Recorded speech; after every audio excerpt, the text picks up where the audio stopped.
तो गाइस कैसे हैं आप सब लोग। स्वर्ड किंग के एपिसोड 211 के साथ हाजिर हो। तो लास्ट एपिसोड के एंड पे हमने देखा था कि हमारा शुंजी एशियन स्टार सेक्टर वालों की ट्रेजरी के अंदर चला जाता है। उसके 6 माले होते हैं और वो 6 के 6 माले को खाली कर देता है और उसके बाद 7वां माला आता है। 7वें माले के ऊपर उन्होंने कुछ चीज को लॉक किया होता है। हमारा शुंजी 7वें माले के ऊपर दरवाजे के सामने जाकर खड़ा हो जाता है और कहता है बाकी के 6 स्टोरीज के ऊपर तो बहुत कुछ पड़ा हुआ था, वो सारे का सारा खजाना बहुत ज्यादा रेयर था जो मैंने सारे का सारा उठा लिया है, लेकिन अब यहाँ पर 7वें रूम के अंदर क्या होगा, चलो यहाँ पर अंदर चल के देखते हैं। ये तो अंदर जाने के बाद ही पता चलेगा। तो हमारा शुंजी जैसे दरवाजा खोलकर वहाँ पर अंदर एंटर होता है तो वहाँ पर से काफी सारी रोशनी निकलती है। वो एक अलग स्पेस होती है। हमारा शुंजी कहता है ये क्या, इन्होंने इस टावर के अंदर दरवाजे के पीछे एक अलग स्पेस रखी हुई है। शुंजी अलग राउंड में चला जाता है। जब वो दूसरी राउंड में जाता है तो वहाँ पर जाने के बाद वो अपने स्पेशल मूव का यूज करता है माउंटेन फॉल को। उसके साथ ही वो सामने स्ट्राइक लगाता है। साथ वो स्पेस को शैटर करता है। स्पेस के शैटर होने के साथ ही हमारे शुंजी के सामने बहुत सारे आर्मर्स आ जाते हैं। ये सारे के सारे हाई क्वालिटी के आर्मर्स होते हैं जो कि तकरीबन किंग लेवल के वेपन्स हैं। शुंजी कहता है कि जितने भी आर्मर्स हैं ये सारे स्टार लाइट को एमिट कर सकते हैं और साथ ही इसकी पावर को यूज कर सकते हैं। मुझे लगता है कि ये वही आर्मर्स हैं जिनके बारे में कहा जाता है कि ये लेजेंडरी स्टेलर आर्मर है। शुंजी कहता है जब मैं सीक्रेट रूम के अंदर था तो वहाँ पर शुई लूक्यू ने मुझे इस बारे में बताया था। उसने मुझे बताया था कि इन सारे के सारे आर्मर्स के ऊपर एक स्पेशल मार्किंग है। सारी मार्किंग्स आपस में जब जुड़ जाती है तो ये सारे आर्मर्स मिलकर तक एक रे फॉर्मेशन बनाते हैं और यहाँ पर तकरीबन 3000 आर्मर्स हैं। ये सारे के सारे स्टेलर आर्मर बहुत सा पावरफुल है। जिस भी सोल्जर को ये पहनाया जाएगा उसके पास नई पावर्स आ जाएंगी। साथ ही वो सभी सोल्जर्स आपस में कनेक्ट होकर एक रे फॉर्मेशन बना पाएंगे। तो हमारा शुंजी वहाँ पर मौजूद सारे के सारे आर्मर्स को ले लेता है। शुंजी सारे आर्मर्स को अपने पास रख लेता और कहता है चलो ठीक है, अब मैं जाकर अपनी आर्मी को ये दूंगा क्योंकि मेरे पास भी 3000 जिंकियान की आर्मी है। तो उन सभी को अगर आर्मर दे दिया जाए तो ये बहुत ज्यादा पावरफुल हो जाएंगे। हमारा शुंजी सारे की सारी ट्रेजरी को लूटने के बाद वहाँ से वर्डी स्पीयर के साथ वापस की तरफ मुड़ पड़ता और कहता है जबकि मैंने उन्हें बहुत ही बुरी तरह से लूट लिया है। सारे का सारा खजाना मैंने लूट लिया और इसके साथ उनके पास जितने भी स्टेलर आर्मर थे वो सारे स्टेलर आर्मर भी मैंने ले लिए हैं। तो इसका मतलब यह है कि बहुत ही जल्दी एशियन स्टार सेक्टर अपने घुटनों पे होगा क्योंकि उनके पास अब ज्यादा पावर नहीं बची। तुम्हारा शुंजी वहाँ से हंसता हुआ वापस की तरफ मुड़ पड़ता है। जब हमारा शुंजी वहाँ से वापस आ रहा होता है एल्डर गोर्स का बेटा गू क्योंग वो दोनों वहीं पर खड़े होते हैं। तो वो कहते हैं ये क्या, अचानक से ये स्टारलाइट कहाँ से मीट हो रही है। तो उन्हें वो स्टारलाइट ट्रेजरी की तरफ से आ रही होती है। वो लोग उसे देखकर बहुत सा हैरान हो रही होती है, क्या है ट्रेजरी के अंदर से इतनी सारी स्टारलाइट क्यों निकल रही है। सभी लोग बड़ी स्पीड से भागते हुए ट्रेजरी की तरफ जाते हैं और कहते हैं ये बहुत ही बुरा है, हमें जल्दी से वहाँ पर पहुंचना होगा। लगता है कि हमारे स्पिरिचुअल दरिया का किसी ने ओपन किया है, उसको ओपन करने के बाद कोई हमारे ट्रेजरी तक पहुंच गया है, लेकिन ये पॉसिबल कैसे है। हमारी अरे फॉर्मेशन को कौन इस तरह आसानी से ब्रेक करके अंदर आ सकता है और अंदर आने के बाद हमारे ट्रेजरी को लूट सकता है। ट्रेजरी के बाहर पहुंचते हैं तो उनकी ट्रेजरी की पूरी बिल्डिंग ही डह चुकी होती है और उसके अंदर जितना खजाना होता है वो सारे का सारा लूट चुका होता है। वो लोग कहते हैं हमारी ट्रेजरी तो खाली हो चुकी है, ताकि वो लेजेंडरी स्टेलर आर्मर्स को भी ले गए हैं जो भी यहाँ पर आया था। तो एक लड़का भागता हुआ उनके पास रिपोर्ट देने के लिए आता है और उनसे कहता है मास्टर जैसा कि हमने सोचा था बिल्कुल वैसा ही हुआ है। जहाँ पर जितने भी ट्रेजर्स रखे होते हैं वो सारे चले गए, साथ में लेजेंडरी स्टेलर आर्मर्स भी चले गए, लेकिन हमें अरे फॉर्मेशन के अंदर कोई भी गैप दिखाई नहीं दिया, कोई भी क्रैक नहीं था। लगता है कि कोई यहाँ पर बड़ी आसानी के साथ अरे फॉर्मेशन को एक्सेस करके अंदर आ गया, लेकिन उसने अरे फॉर्मेशन को तोड़ा नहीं है। तो मास्टर गू क्यों कहते हैं तो उसका मतलब तो यही हो सकता है कि जो भी बंदा था उसे अरे फॉर्मेशन के बारे में काफी कुछ पता है, उसे पता है कि अरे फॉर्मेशन को किस तरह कंट्रोल करना है, आसानी के साथ हमारी अरे फॉर्मेशन को कंट्रोल करने के बाद अंदर आ जा सकता है। मास्टर गू कहते हैं लेकिन ऐसा कैसे हो सकता है, हमारे पास जितने मेंबर्स हैं जो कि इस अरे फॉर्मेशन को कंट्रोल कर सकते हैं वो सारे के सारे तो मीटिंग रूम में हमारे साथ बैठे हुए थे। इसका मतलब यह है कि उनमें से कोई भी यहाँ पर नहीं हो सकता जो कि अरे फॉर्मेशन को कंट्रोल कर सकता है। तो फिर बताओ कि ये सब कुछ किसने किया होगा, कौन है जो कि अरे फॉर्मेशन को कंट्रोल कर सकता है। तो मास्टर लियो उन लोगों से कहते हैं मुझे लगता है कि सिर्फ और सिर्फ एक ही मेंबर ऐसा है जो कि वहाँ पर मौजूद नहीं था जो कि अरे फॉर्मेशन को भी कंट्रोल कर सकता है, वो फैन वूजी है। हम लोग उस मीटिंग में थे उस वक्त फैन वूजी वहाँ पर नहीं था। लगता है कि ये सब कुछ उसी का प्लान होगा। उसने सबसे पहले यहाँ पर आकर हमारी ट्रेजरी को लूटा है ताकि वो यहाँ पर सभी को पैनिक में डाल सके। मुझे लगता है कि उसने अपने प्लान को स्टार्ट कर दिया हुआ है, जहाँ पर उसने हमें लूट कर अपने प्लान की शुरुआत कर दिया और जहाँ पर वो कोई बहुत ही बड़ी दूसरी चाल चलने वाला है। तो एक और एल्डर उन लोगों से कहता है लेकिन वेंचियन सेक्टर के जितने भी लोग थे वो सारे के सारे तो यहाँ से जा चुके हैं, उनकी डेलीगेशन टीम वापस चली गई है, आज सुबह ही वो यहाँ से चले गए थे, इसलिए हम उनमें से किसी को भी इंटेरोगेट नहीं कर सकते। तो एल्डर लियो से कहते हैं ये कोई बड़ी प्रॉब्लम नहीं है, लगता है कि ये बहुत ही अच्छा वक्त है हमारे और वेंचियन सेक्टर के दरमियान में जितने भी डिस्प्यूट्स हैं उन सभी को हल करने का। हम अपने और वेंचियन सेक्टर के दरमियान में जो मसले हैं उन सभी को आज ही हल कर देंगे। मास्टर गून सभी लोगों से कहते हैं तो मैं जो कि अपने सेक्टर का प्रेसिडेंट हूँ, मैं तुम सभी लोगों को यहाँ पर ऑर्डर देता हूँ, मैं तुम सभी को ऑर्डर देने वाला, इसलिए मेरी ऑर्डर को गौर से सुनना। मैं चाहता हूँ कि कल सुबह तुम सभी लोग तैयार रहना, फैमिली के एलीट वॉरियर्स को, एलीट कल्टिवेटर्स को इकट्ठा होना होगा। मैं चाहता हूँ कि सभी फैमिलीज में से कुछ एलीट कल्टिवेटर्स मेरे लिए इकट्ठे हों। कल सुबह हम लोग यहाँ से निकलेंगे, हम सभी लोग वेंचियन पवेलियन में जाएंगे और उनके खिलाफ जंग करेंगे, तो उन सभी को मार डालेंगे। कि हमारा शुंजी वहाँ से उनको लूटने के बाद अपने रिनकार्नेशन स्टोन के अंदर आ जाता है और वहाँ पर बैठकर अपने सारे खजाने को निकालता और कहता है बहुत ही जल्दी फाइनल राउंड स्टार्ट होने वाला है, तो उससे पहले मुझे भी यहाँ पर तैयारी करनी होगी, मुझे भी अपने आप को स्ट्रॉन्ग बनाना होगा। हमारा शुंजी वहाँ पर उस सारे की सारी चीजों को चेक कर रहा होता है कि उसके पास क्या क्या चीजें हैं। हमारा शुंजी वहीं पर बैठकर उन सारी चीजों को एनालाइज कर रहा होता है। उसी वक्त जावी बाहर निकलती है, यानी कि ब्लैक होल स्वर्ड की जो स्पिरिट होती है वो बाहर निकलती है और उसे कहती है मेरे मास्टर कैसे पता चला कि मेरी भूख काफी ज्यादा बड़ी है और ये सारी की सारी चीजें मेरे खाने के लिए तुम मेरे लिए लेकर आए हो। शुंजी से कहता है मुझे नहीं पता था कि तुम ये सारी चीजों को खा सकती हो। तो वो जितने भी ट्रायल्स लेकर आया था वो सारी की सारी ब्लैक होल स्वॉर्ड खाकर अपने आप को अपडेट कर सकती है। जुंजी कहता है जहाँ पर सप्रेशन पावर के बिना मैं अपनी ब्लैक होल स्वॉर्ड को यूज नहीं कर पाऊंगा। मैं यहाँ पर जितना ज्यादा इसको और ज्यादा कल्टीवेट करता जा रहा हूँ, यानी इसकी पावर जितनी ज्यादा बढ़ती जा रही है, इसकी भूख उतनी ज्यादा बढ़ती जा रही है, ठीक है, ये उतनी ज्यादा लालची बनती जा रही है, कहीं ये मेरी सोल को करोड़ ना काट दे, जिस तरह उस होली स्वॉर्ड ने मुझे कहा था। जुंजी वहीं पर बैठे बैठ के दोबारा से कल्टीवेट करता है और सारी चीजें मुझसे दे देता है। जुंजी को जब वहाँ पर उसकी पावर्स महसूस होती है, हमारा जुंजी पावर महसूस करने के बाद काफी हैरान होता है और कहता है ये क्या, ये एनर्जी तो बहुत ज्यादा क्रीपी है। इसके अंदर ना तो हेवन और अर्थ की एनर्जी है और ना ही इसके अंदर 5 एलिमेंट्स की एनर्जी है। ज़ाहुई आगे बढ़ती है और उसे कहती है क्या तुम इस बारे में भूल गई हो? मैंने तुम्हें कहा था ना कि मैं डार्क स्वॉर्ड हूँ। डार्क स्वॉर्ड का जो ऑरा है वो ब्लैक होल से आता है, वो ब्रह्मांड के दूसरे कोने से आता है। इसकी पावर 5 एलिमेंट्स में नहीं और ना ही हेवन और अर्थ में है। हेवन और अर्थ से ये बहुत ज्यादा अलग है, तुम्हें बहुत ज्यादा पावरफुल बना सकती हूँ। फिर साथ ही वो उसे कहती है मास्टर मेरे पास तुम्हारे लिए एक और सरप्राइज है। इसी के साथ ही वहाँ पर एक्टिवेट करती है 2 सोल्स को, जो कि मास्टर किंग और मास्टर किन और मास्टर चैंग की होती है। उसने उन दोनों सोल्स को ऑब्जर्व कर लिया था और उन दोनों को ऑब्जर्व करने के बाद उसे माया जुंजी का गुलाम बना दिया। तो माया जुंजी भी देखकर बहुत ज्यादा हैरान होता है और कहता है तो चैंग जीजा और किंग क्यामो है। दोनों ही माया जुंजी के सामने अपना सर झुकाते हुए उसे रिस्पेक्ट देते हैं और कहते हैं मास्टर हम दोनों ही तुम्हारे स्वर्ग सर्वेंट्स हैं। पास से अपनी सारी जिंदगी हम लोग सिर्फ और सिर्फ तुम्हारे ऑर्डर्स को obey करेंगे। जुंजी भी इस बात से काफी हैरान होता है और कहता है तुमने ये सब कुछ कैसे किया, तुमने ये मैनेज कैसे कर लिया, इन दोनों की सोल्स को कैसे यहाँ पर ले आई? ज़ाहुई उसे कहती है मास्टर लगता है कि आपको इस बारे में पता भी नहीं है कि ब्लैक पिच स्वॉर्ड क्या क्या कर सकती है, ये भी इसकी एक एबिलिटी है। शायद इस बारे में पहले पता नहीं था। जब तुमने इन दोनों मास्टर्स की वहाँ पर जान ली थी उसी वक्त मैंने इन दोनों मास्टर्स की बॉडी के अंदर से इनकी सोल्स को ले लिया था। मैं चाहती हूँ कि तुम और ज्यादा स्ट्रॉन्ग बनो, तो ये दोनों तुम्हारी मदद करेंगे स्ट्रॉन्ग बनने में। आज के बाद ये तुम्हारे स्वॉर्ड सर्वेंट है। जुंजी कहता है कि वाकई में ब्लैक पिच स्वॉर्ड ये सब कुछ भी कर सकती है। ब्लैक पिच स्वॉर्ड तो वाकई में बहुत ज्यादा हैरान करने वाली है। ज़ाहुई उसे कहती है मास्टर जी तो कुछ भी नहीं है, ये तो मेरी पावर का बस एक छोटा सा नमूना था। अगर आप इसकी कल्टीवेशन को और ज्यादा आगे बढ़ाते हैं तो ब्लैक स्वॉर्ड आपके लिए वो कुछ कर सकती है जो आपने कभी सोचा भी नहीं होगा। मैं चाहती हूँ कि आप मेरी डार्क स्वॉर्ड को ज्यादा से ज्यादा इस्तेमाल किया करें। तो माया जुंजी को यहीं पर होली स्वॉर्ड की बात याद आती है। होली स्वॉर्ड ने उसे कहा था तुम इसको लगातार यूज करोगे तो ये तुम्हारी सोल को इरोड करना शुरू कर देगी और एक ना एक दिन ये तुम्हारी बॉडी के ऊपर कब्जा कर लेगी और उसके बाद तुम्हारे पास कुछ भी नहीं बचेगा। ये कहता है जी यहाँ पर बिल्कुल वैसा ही कर रही है, ये मेरी सोल को अंदर से कोरेट करने की कोशिश कर रही है, ये मुझे लालची बनाती जा रही है। मैं इसकी पावर्स को अमेज होता हुआ देख रहा हूँ। जैसे जैसे इसकी पावर्स बढ़ती जा रही है मैं देख रहा हूँ कि इसकी पावर्स और बढ़ेंगी और मैं इसको और ज्यादा यूज करूंगा, जिससे ये मेरी सोल को और भी आसानी के साथ काबू में कर सकती है। मुझे जल्दी से जल्दी कुछ ना कुछ करना होगा। अगर मैंने यहाँ पर थोड़ी सी भी गलती की तो ये तो मेरी बॉडी के ऊपर कब्जा कर लेगी। डार्क पिच के अंदर चला जाऊंगा। तो नेक्स्ट सीन में वेंजियन पवेलियन का दिखाया जाता है। वेंजियन पवेलियन का सीन दिखाते हैं जहाँ पर काफी ज्यादा तबाही मची होती है।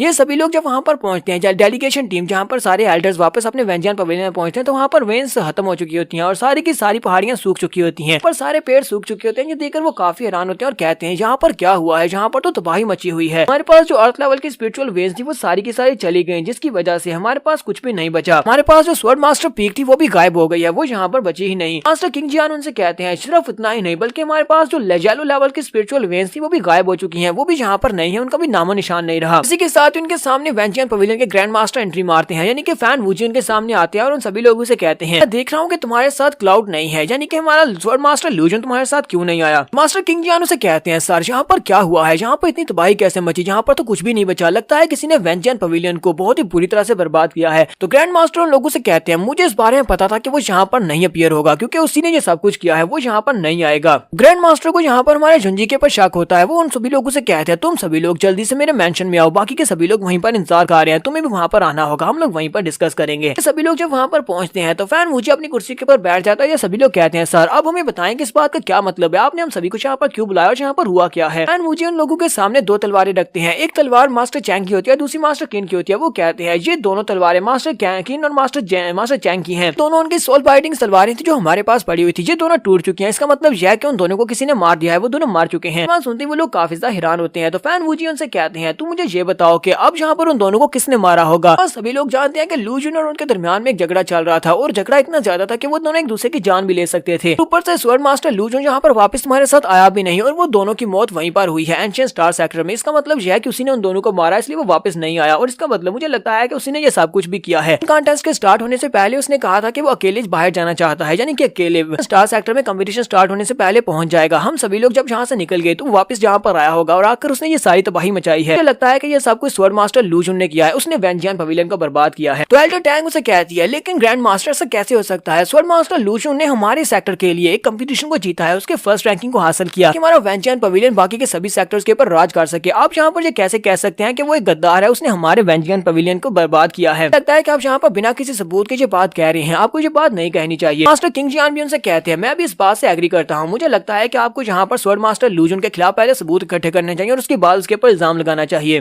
तो यहाँ पर हम लोग अपनी एपिसोड 211 का एंड करेंगे। एपिसोड की एक्सप्लेनेशन अच्छी लगी हो तो कमेंट करके जरूर बताइएगा। चैनल को सब्सक्राइब करते, वीडियो को लाइक और शेयर कर दें। शुक्रिया।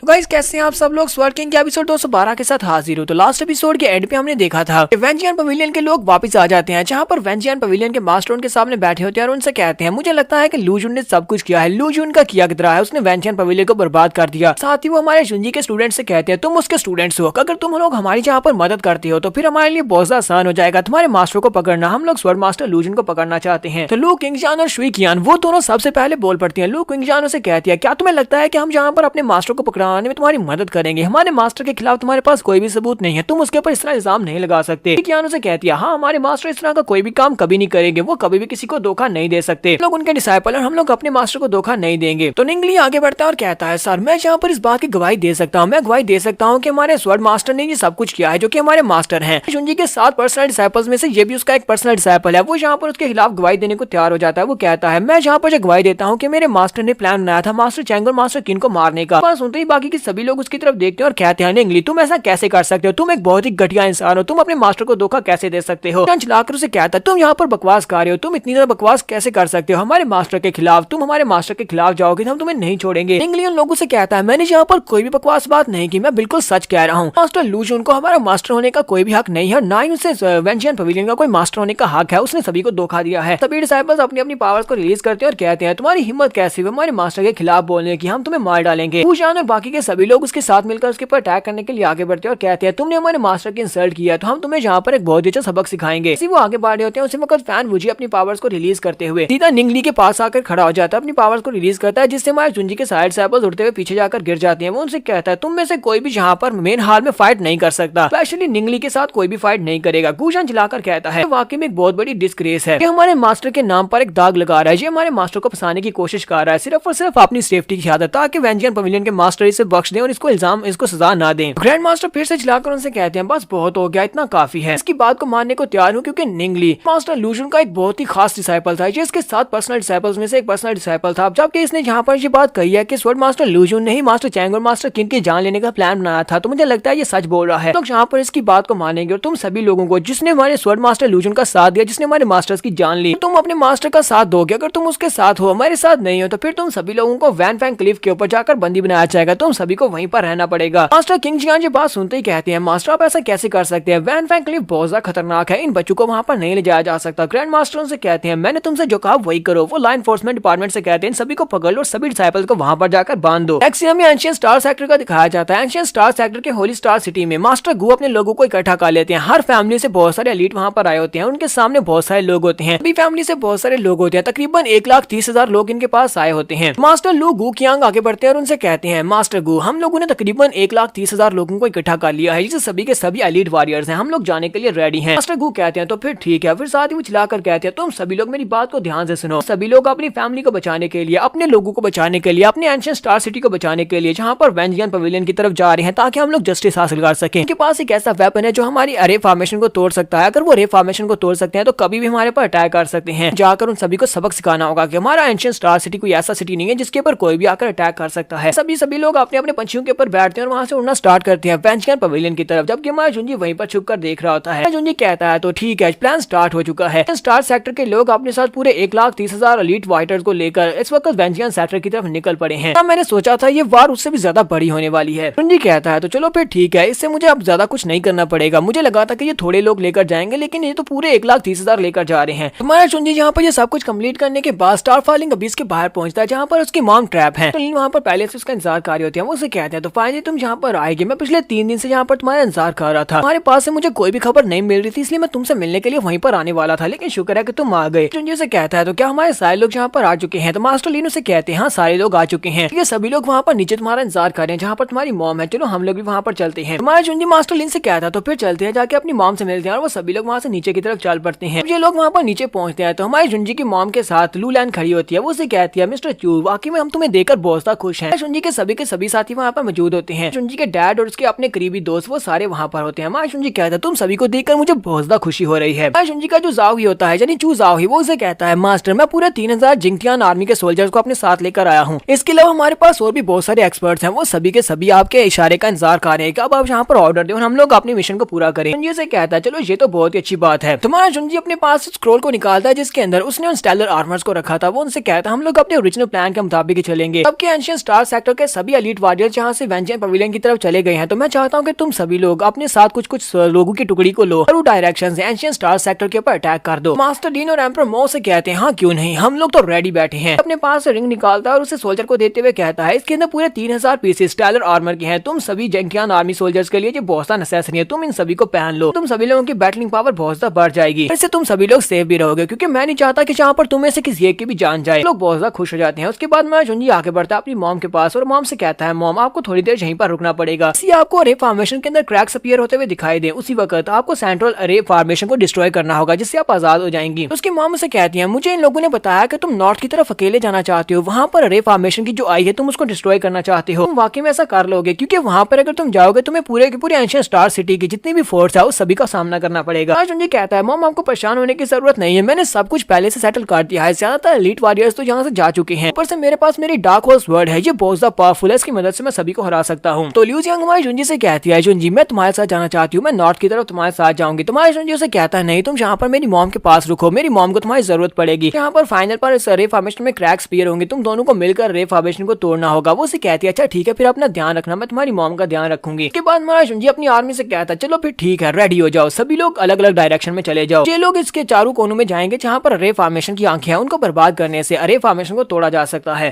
तो हमारा जुनजी नॉर्थ की तरफ चला जाता है। नॉर्थ में जाने के बाद वो वहाँ पर अपनी एनर्जी को रिलीज करते हुए ब्लैक होल्स के साथ रे फॉर्मेशन के ऊपर अटैक करता है और कहता है कि रे फॉर्मेशन तो बहुत ज्यादा फ्रिजाइल है, इसके ऊपर अटैक करना बहुत ज्यादा आसान था। पर काफी सारे सोल्जर्स निकल आते हैं, वो गार्ड्स से कहते हैं तुम कौन हो, तुम यहाँ पर ये क्या कर रहे हो, तुम हमारी रे फॉर्मेशन को क्यों तोड़ रहे हो। हमारा जुनजी उनसे कहता है ये मैं हूँ, क्या तुम लोग मुझे पहचानते नहीं हो। वो सभी लोग जब उसकी तरफ गौर से देखते हैं और कहते हैं इस लड़के ने एक ब्लैक कलर की स्वर्ड है और इसके साथ साथ इसने एक बड़ा सा गाउन पहना हुआ है जो ब्लैक कलर का है, मतलब ये तो वेंजियन पवेलियन से है। ये वेंजियन पवेलियन का स्वर्ड मास्टर लू जुन है जिसने इस बार के कंपटीशन में फर्स्ट रैंकिंग को हासिल किया है। तुम्हारा जुनजी उन सभी लोगों से कहता है तो तुम सभी लोगों के लिए बहुत ही अच्छी बात है कि मरने से पहले तुम सभी लोगों ने यहाँ पर मुझे रिकॉग्नाइज कर लिया, तुम सभी लोग ऐसे मर जाते, चलो आप जल्दी से आ जाओ और एक एक करके मरते जाओ। वो सभी गार्ड्स से कहते हैं तुम यहाँ पर अपने आप को कुछ ज्यादा ही ओवर एस्टिमेट कर रहे हो, तुम्हें क्या लगता है कि तुम यहाँ पर तुम सभी को हरा पाओगे, तुम अकेले हो हम ज्यादा हैं। ये वहीं पर खड़े खड़े अपनी तलवार को घुमाते हुए सभी के ऊपर अटैक करता है तो वो सभी के सभी वहीं पर हवा में पीछे की तरफ गिर जाते हैं। यहाँ पर इन सभी को लीड करने के लिए एल्डर होते हैं जिसका नाम एल्डर मो होता है। उनका एक बंदा उसके पास आता है और कहता है एल्डर मो ये बिल्कुल भी अच्छा नहीं है, हम लोग उसके सामने टिक नहीं पा रहे। तो एल्डर मो से कहते हैं मेरे मो सेक्टर की आर्मी जहाँ पर बहुत ही जल्दी पहुंचने वाली है, मो सेक्टर की आर्मी जब यहाँ पर रेस्क्यू के लिए पहुंचेगी तो ये लोग यहाँ पर ज्यादा कुछ नहीं कर पाएंगे, ये हमारी अरे फॉर्मेशन को नहीं तोड़ पाएंगे, तुम्हें परेशान होने की जरूरत नहीं है। साथ ही वो अपने लोगों से कहते हैं जाओ जाकर इसको मार डालो, इसके ऊपर जरा भी तरस खाने की जरूरत नहीं है। और वो सभी गार्ड्स फिर से हमारे जुनजी पर अटैक करने के लिए आगे बढ़ते हैं। हमारा जुनजी सोच रहा था ये सभी लोग तो बहुत बड़े बेवकूफ हैं, मेरे पास ज्यादा टाइम नहीं है, चलो जल्दी से इसको खत्म करते हैं सिर्फ इस फाइनल स्ट्राइक में। हमारा जुनजी अपनी तलवार को ऊपर की तरफ उठाता है और अपनी एनर्जी को रिलीज करता है। जब वो अपनी तलवार को ऊपर की तरफ उठाता है तो उसके अंदर से बहुत ही पावरफुल लाइट निकलती है। वो सभी गार्ड्स कहते हैं ये तो बहुत ही बुरा है, इसकी तलवार के अंदर से जो लाइट निकल रही है वो बहुत ज्यादा पावरफुल है और बहुत ज्यादा हॉरिफाइंग भी है,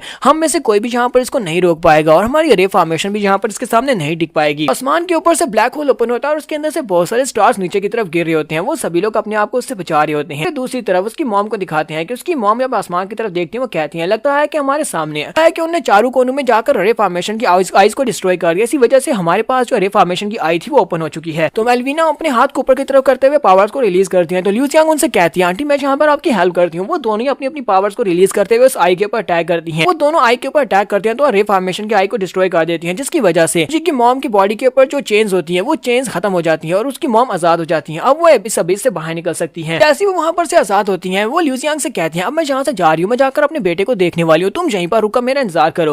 और साथ ही वो सोच रही होती है पूरे 18 साल तक मैं यहाँ पर एक ही पिलर के साथ बंधी रही हूँ, 18 साल मैं यहीं पर इंतजार करती रही हूँ, फाइनली मैं यहाँ पर स्टार फाइलिंग अबीस के अंदर से बाहर निकलने वाली हूँ। चलो देखते हैं बाहर की दुनिया कैसी हो गई है। हमारे जुनजी ने उनके रे फॉर्मेशन को तोड़ दिया। रे फॉर्मेशन को तोड़ने के बाद हमारा जुनजी उनसे कहता है तुम लोग यहाँ पर क्या ही कर पाओगे, तुम्हारी रे फॉर्मेशन टूट चुकी है। एल्डर मो अपने साथियों से कहते हैं हम लोग रे फॉर्मेशन को भी टूटने से नहीं बचा पाए, ये हमारी बहुत बड़ी गलती है। मतलब यह कि अब हमारे जिंदा रहने का कोई भी फायदा नहीं है क्योंकि हमारे जिंदा रहने का यही तो मकसद था, अपनी रे फॉर्मेशन को बचा कर रखना। जाओ जाकर इस लड़के को मार डालो। सभी के सभी लोग आगे बढ़ते हैं हमारे जुनजी के ऊपर अटैक करने के लिए, लेकिन उसी वक्त उनके ऊपर अटैक होता है और पीछे गिर जाते हैं। हमारे जुनजी की मॉम एलविना वहाँ वहाँ पर पहुंच जाती है और वो उनके ऊपर अटैक करती है। अपनी मॉम को देखकर बहुत ज्यादा खुश होता है, जबकि एल्डर मो से देखकर बहुत ज्यादा हैरान होते हैं और कहते हैं एल्विना लियू तुम यहाँ पर क्या कर रही हो, तुम्हें किसने आजाद किया। लेकिन फिर साथ ही कहते हैं ऐसा कैसे हो सकता है, ये लड़का कहीं ये तुम्हारा बेटा तो नहीं है, इसका नाम क्लाउड चू तो नहीं है। माया जुंजी से कहता है तुमने बिल्कुल ठीक पहचाना, लेकिन पहचानने में देर कर दी। हाँ मैं ही क्लाउड चू हूँ, मैं इसका बेटा हूँ और चू फैमिली से हूँ। ये बात सुनने के बाद एल्डर मो और भी ज्यादा घबरा जाता है और कहता है जो तो क्लाउड चू है जो कि चू फैमिली से है, यहाँ पर वापस आया, इसका मतलब यह है कि ये अपनी माँ के लिए बदला लेने के लिए आया होगा। हमने 18 साल तक इसकी माँ को यहाँ पर बंदी बनाकर रखा, अब तो ये हमें से किसी को एक को भी जिंदा नहीं छोड़ेगा। वो सभी लोग बहुत ज्यादा घबरा जाते हैं। तो यहाँ पर हम लोग अपनी एपिसोड 212 का एंड करेंगे। एपिसोड की एक्सप्लेनेशन अच्छी लगी हो तो कमेंट करके जरूर बताइएगा। चैनल को सब्सक्राइब कर दे, वीडियो को लाइक और शेयर कर दे। शुक्रिया।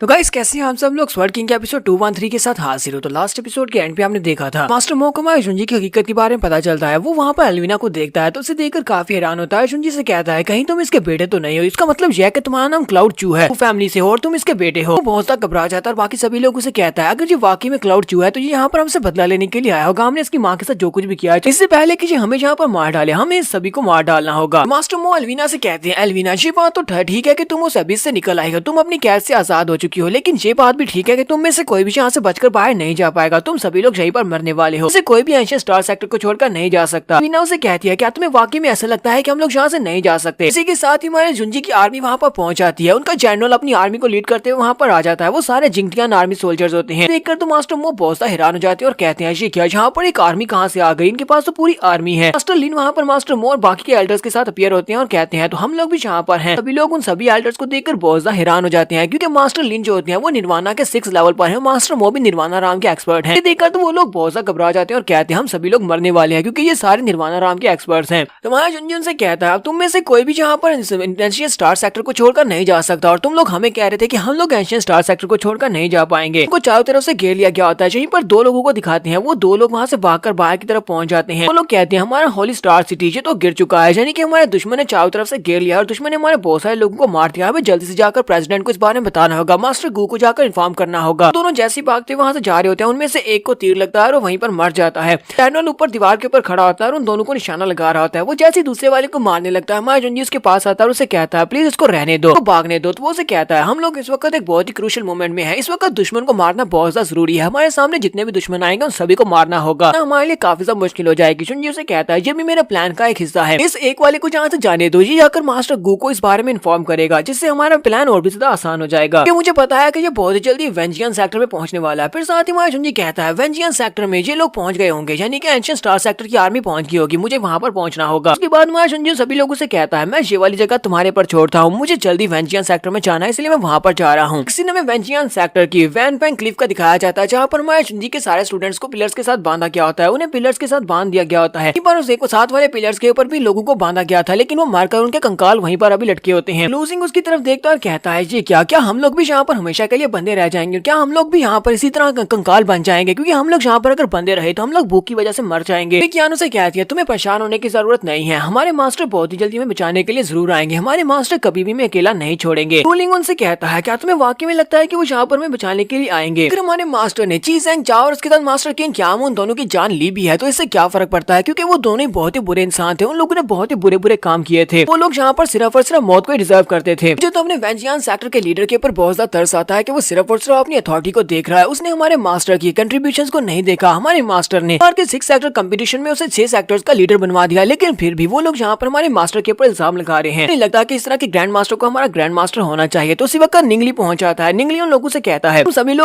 तुम सभी लोगों को यहाँ पर टॉर्मेंट किया जा रहा है, यानी तुम्हें सजा दी जा रही है, वो भी एक स्पेशल गैस के साथ, जिसे बोन क्रैशिंग गैल कहा जाता है। लोग यहाँ पर पूरी एक रात और एक दिन से हो, लेकिन फिर भी तुम सभी लोग यहाँ पर बात कर सकते हो, ये तो बड़ी अमेजिंग बात है। वो साथ ही उन सभी को अपना फेलो भी कह रहा होता है, क्योंकि वो इनके साथ ही इस 7 डिसाइपल्स में से एक डिसाइपल था, जुंजी के पर्सनल 7 डिसाइपल्स में से एक डिसाइपल। तो किंग जानो से कहती है तुम तो एक डिसाइपल होने के नाम पर दब्बा हो, तुम मास्टर के डिसाइपल कैसे हो सकते हो, इसलिए तुम यहाँ पर हमें अपना फेलो स्टूडेंट तो ना ही कहो, क्योंकि हम लोग तुम्हारे फेलोस बिल्कुल भी नहीं है। निंगली उन सभी लोगों से कहता है मैं एक बहुत ही सिंपल सा इंसान हूँ, सिर्फ और सिर्फ एक ही सपना था कि मैं मार्शल आर्ट्स की पीक तक पहुंच सकूं, और मुझे लगता है कि मार्शल आर्ट्स की पीक तक ग्रैंड मास्टर के साथ मिलकर पहुंच सकता हूँ, क्योंकि ग्रैंड मास्टर ने मुझसे वादा किया है, कि मुझे अपना पर्सनल डिसाइपल बना लेंगे। मुझे ये बताओ कि तुम यहाँ पर मुझे एक ऐसा क्यों कह रही हो कि मैं डिसाइपल होने के लायक नहीं हूँ? मैंने यहाँ पर सही फैसला किया है, सही वक्त के ऊपर सही फैसला करना, यही मार्शल आर्ट्स की दुनिया है। तुम लोगों को भी यहाँ से आजाद कर दूंगा। बस तुम्हें एक काम करना है कि तुम्हें मास्टर वेंजियान यानी ग्रैंड मास्टर के हाथ में आपको सौंपना होगा, यानी कि तुम्हें उन्हें अपना मास्टर कहना होगा और सब कुछ ठीक हो जाएगा। चुईकियान चलाकर उसे कह दिया अपनी बकवास बंद करो, हमें यहाँ पर किसी भी मास्टर को मानने की जरूरत नहीं है क्योंकि हमारे पास पहले से एक मास्टर है। तुम यहाँ पर मार्शल आर्ट्स की पीक पर पहुंचने का बहाना बना रहे हो, असल में तो यह है कि तुम यहाँ पर ग्रैंड मास्टर के तलवे चाट रहे हो, सिर्फ और सिर्फ अपने फायदे के लिए सब कुछ कर रहे हो, क्योंकि तुम्हें पता था कि अगर तुम हमारे साथ रहोगे तुम भी यहाँ पर हमारे साथ बधे होते। निंगली उन लोगों से कहता है तुम लोग अपनी बकवास बंद करो, चलो ठीक है मेरे साथ आओ, मैं तुम्हें यहाँ पर एक चीज दिखाता हूँ, मैं तुम्हें दिखाता हूँ कि एब्सोल्यूट पावर क्या कर सकती है। अपने साथियों से कहता है चलो जल्दी से इन सभी को खोल कर ले आओ, तो वो उनको जाकर खोलते हैं और उन सभी को लेकर वहाँ से बाहर आ जाते हैं। ये सभी लोग मार्शल आर्ट स्क्वायर के ऊपर पहुंचते हैं। यहाँ पर इन लोगों ने हमारे जुंजी के आउटर गेट के बहुत सारे डिसाइपल्स को खड़ा किया होता है। सभी को वहाँ पर खड़ा करने के बाद उनके पास एक एक बंदा खड़ा होता है, उनके हाथ में एक बड़ी बड़ी तलवार होती है ताकि उनकी गर्दन काटी जा सके। निंगली वहाँ पर ऊपर खड़ा होता है तो प्रिंसेस यू से कहती है तुम ये क्या कर रहे हो, आज तुम यहाँ पर करने क्या वाले हो? निंगली से कहता है मैं तुम्हें यहाँ पर एब्सोल्यूट पावर दिखाने वाला हूँ क्योंकि अब आउटर गेट्स का नया मास्टर मैं हूँ। ग्रैंड मास्टर ने मुझे यहाँ का नया मास्टर बनाया और उन्होंने यहाँ पर मुझे पूरी पावर दिया कि मैं यहाँ पर कुछ भी कर सकता हूँ। उन्होंने मुझे कहा था कि अगर तुम्हारे स्वॉर्ड मास्टर लूजन के जितने भी डिसाइपल्स हैं वो यहाँ पर रेजिस्ट करने की कोशिश करते हैं तो उन्हें मार दिया जाए। यहाँ पर यही करने वाला हूँ। प्रिंसेस उसे कहती है अब तुम्हारी इस बात का क्या मतलब है कि तुम यहाँ पर ये करने वाले हो? तो इसी के साथ ही वहाँ पर अपना हाथ उठाता है और अपने गार्ड से कहता है ठीक है इनको मार डालो। हाथ में उनकी तलवारें होती है, वो वहीं पर अपनी अपनी तलवारों को उठाते हैं और इसी के साथ ही उन सभी की गर्दनें काट देते हैं जो कि उनके सामने खड़े होते हैं। देखकर शुईकियान और बाकी के सभी लोग बहुत ज्यादा हैरान होते हैं। तो निंगली कहता है सभी लोग आउटर गेट के डिसाइपल हो जो कि स्वॉर्ड मास्टर लूजन को मानते हो, तो तुम सभी लोगों को अपने मास्टर की रिस्पॉन्सिबिलिटी को उठाना होगा। तुम्हारे मास्टर ने एक बहुत बड़ा क्राइम किया और उसके बाद वो भाग चुका है, भगोड़ा हो चुका है, तो उसकी सजा तुम्हें दी जाएगी। इसके साथ ही वो उनसे कहता है तुम में से जो भी यहाँ पर मेरा आदमी बन जाएगा यानी कि जो मुझे अपना मास्टर मान लेगा डेथ पेनल्टी से बच सकता है, मैं उसे जिंदा छोड़ दूंगा। तो लूलिंग उसे कहता है तो तुम यहाँ पर लोगों की सपोर्ट को हासिल करने के लिए अपनी पावर को यूज कर रहे हो, तुम अपनी पावर को यूज करते हुए क्या इनकी सपोर्ट को हासिल कर लोगे? उसे कहता है नहीं मेरे पास एक और रास्ता भी है, मैं एक और रास्ते से इनकी सपोर्ट को हासिल कर सकता हूँ। अगर तुम चाहते हो कि मैं इन सभी लोगों की जान ना लूं तो मेरे पास एक और रास्ता है और वो रास्ता यह है कि तुम्हें अपने पास 7 स्टार स्वॉर्ड फॉर्मेशन का फार्मूला मुझे देना होगा जो तुम्हारे पास तुम्हारे मास्टर ने दिया था। अगर वो तुम मुझे दे देते हो तो हम तुम्हें छोड़ देंगे। लूलिंग चलाकर उसे कहता है तो इसका मतलब यह है कि तुम हमें यहाँ पर इसीलिए लेकर आए हो क्योंकि तुम्हें वो 7 स्टार स्वॉर्ड फॉर्मेशन का फार्मूला चाहिए और ये फॉर्मेशन का फार्मूला तुम्हें कभी भी नहीं देंगे। आगे से हंसना शुरू कर देता है और उसे कहता है तुम्हें ऐसा क्यों लगता है कि तुम मुझे वो नहीं दोगे? तुम्हें ऐसा क्यों लगा कि ग्रैंड मास्टर ने तुम्हें जिंदा छोड़ दिया? हालांकि तुम्हारी ग्रैंड मास्टर की नजर में कोई भी औकात नहीं है, वो तुम्हें उसी वक्त मरवा सकते थे, लेकिन तुम्हारे पास 7 स्वॉर्ड फॉर्मेशन का फार्मूला है। फार्मूला अगर मास्टर को मिल जाता है तो इसकी मदद से हम लोग और ज्यादा पावरफुल हो जाएंगे। साथ ही निंगली कहता है और डिसाइपल्स को लाओ और उनको भी मारो, तो वो लोग वहाँ पर और डिसाइपल्स को लाते हैं, उनको मारना शुरू कर देते हैं। नेक्स्ट सीन में वेंजियान सेक्टर का दिखाया जाता है जहाँ पर मेन हॉल में ग्रैंड मास्टर अपनी कुर्सी के ऊपर बैठा होता है और अपने भाई से कहता है बताओ कि तुम अपनी टीम को लौट जाकर चेक करके आओ। मैंने निंगली को एक काम दिया था, मैंने उसे कहा था कि शुंजी के जितने डिसाइपल्स हैं उन सभी के पास 7 स्वॉर्ड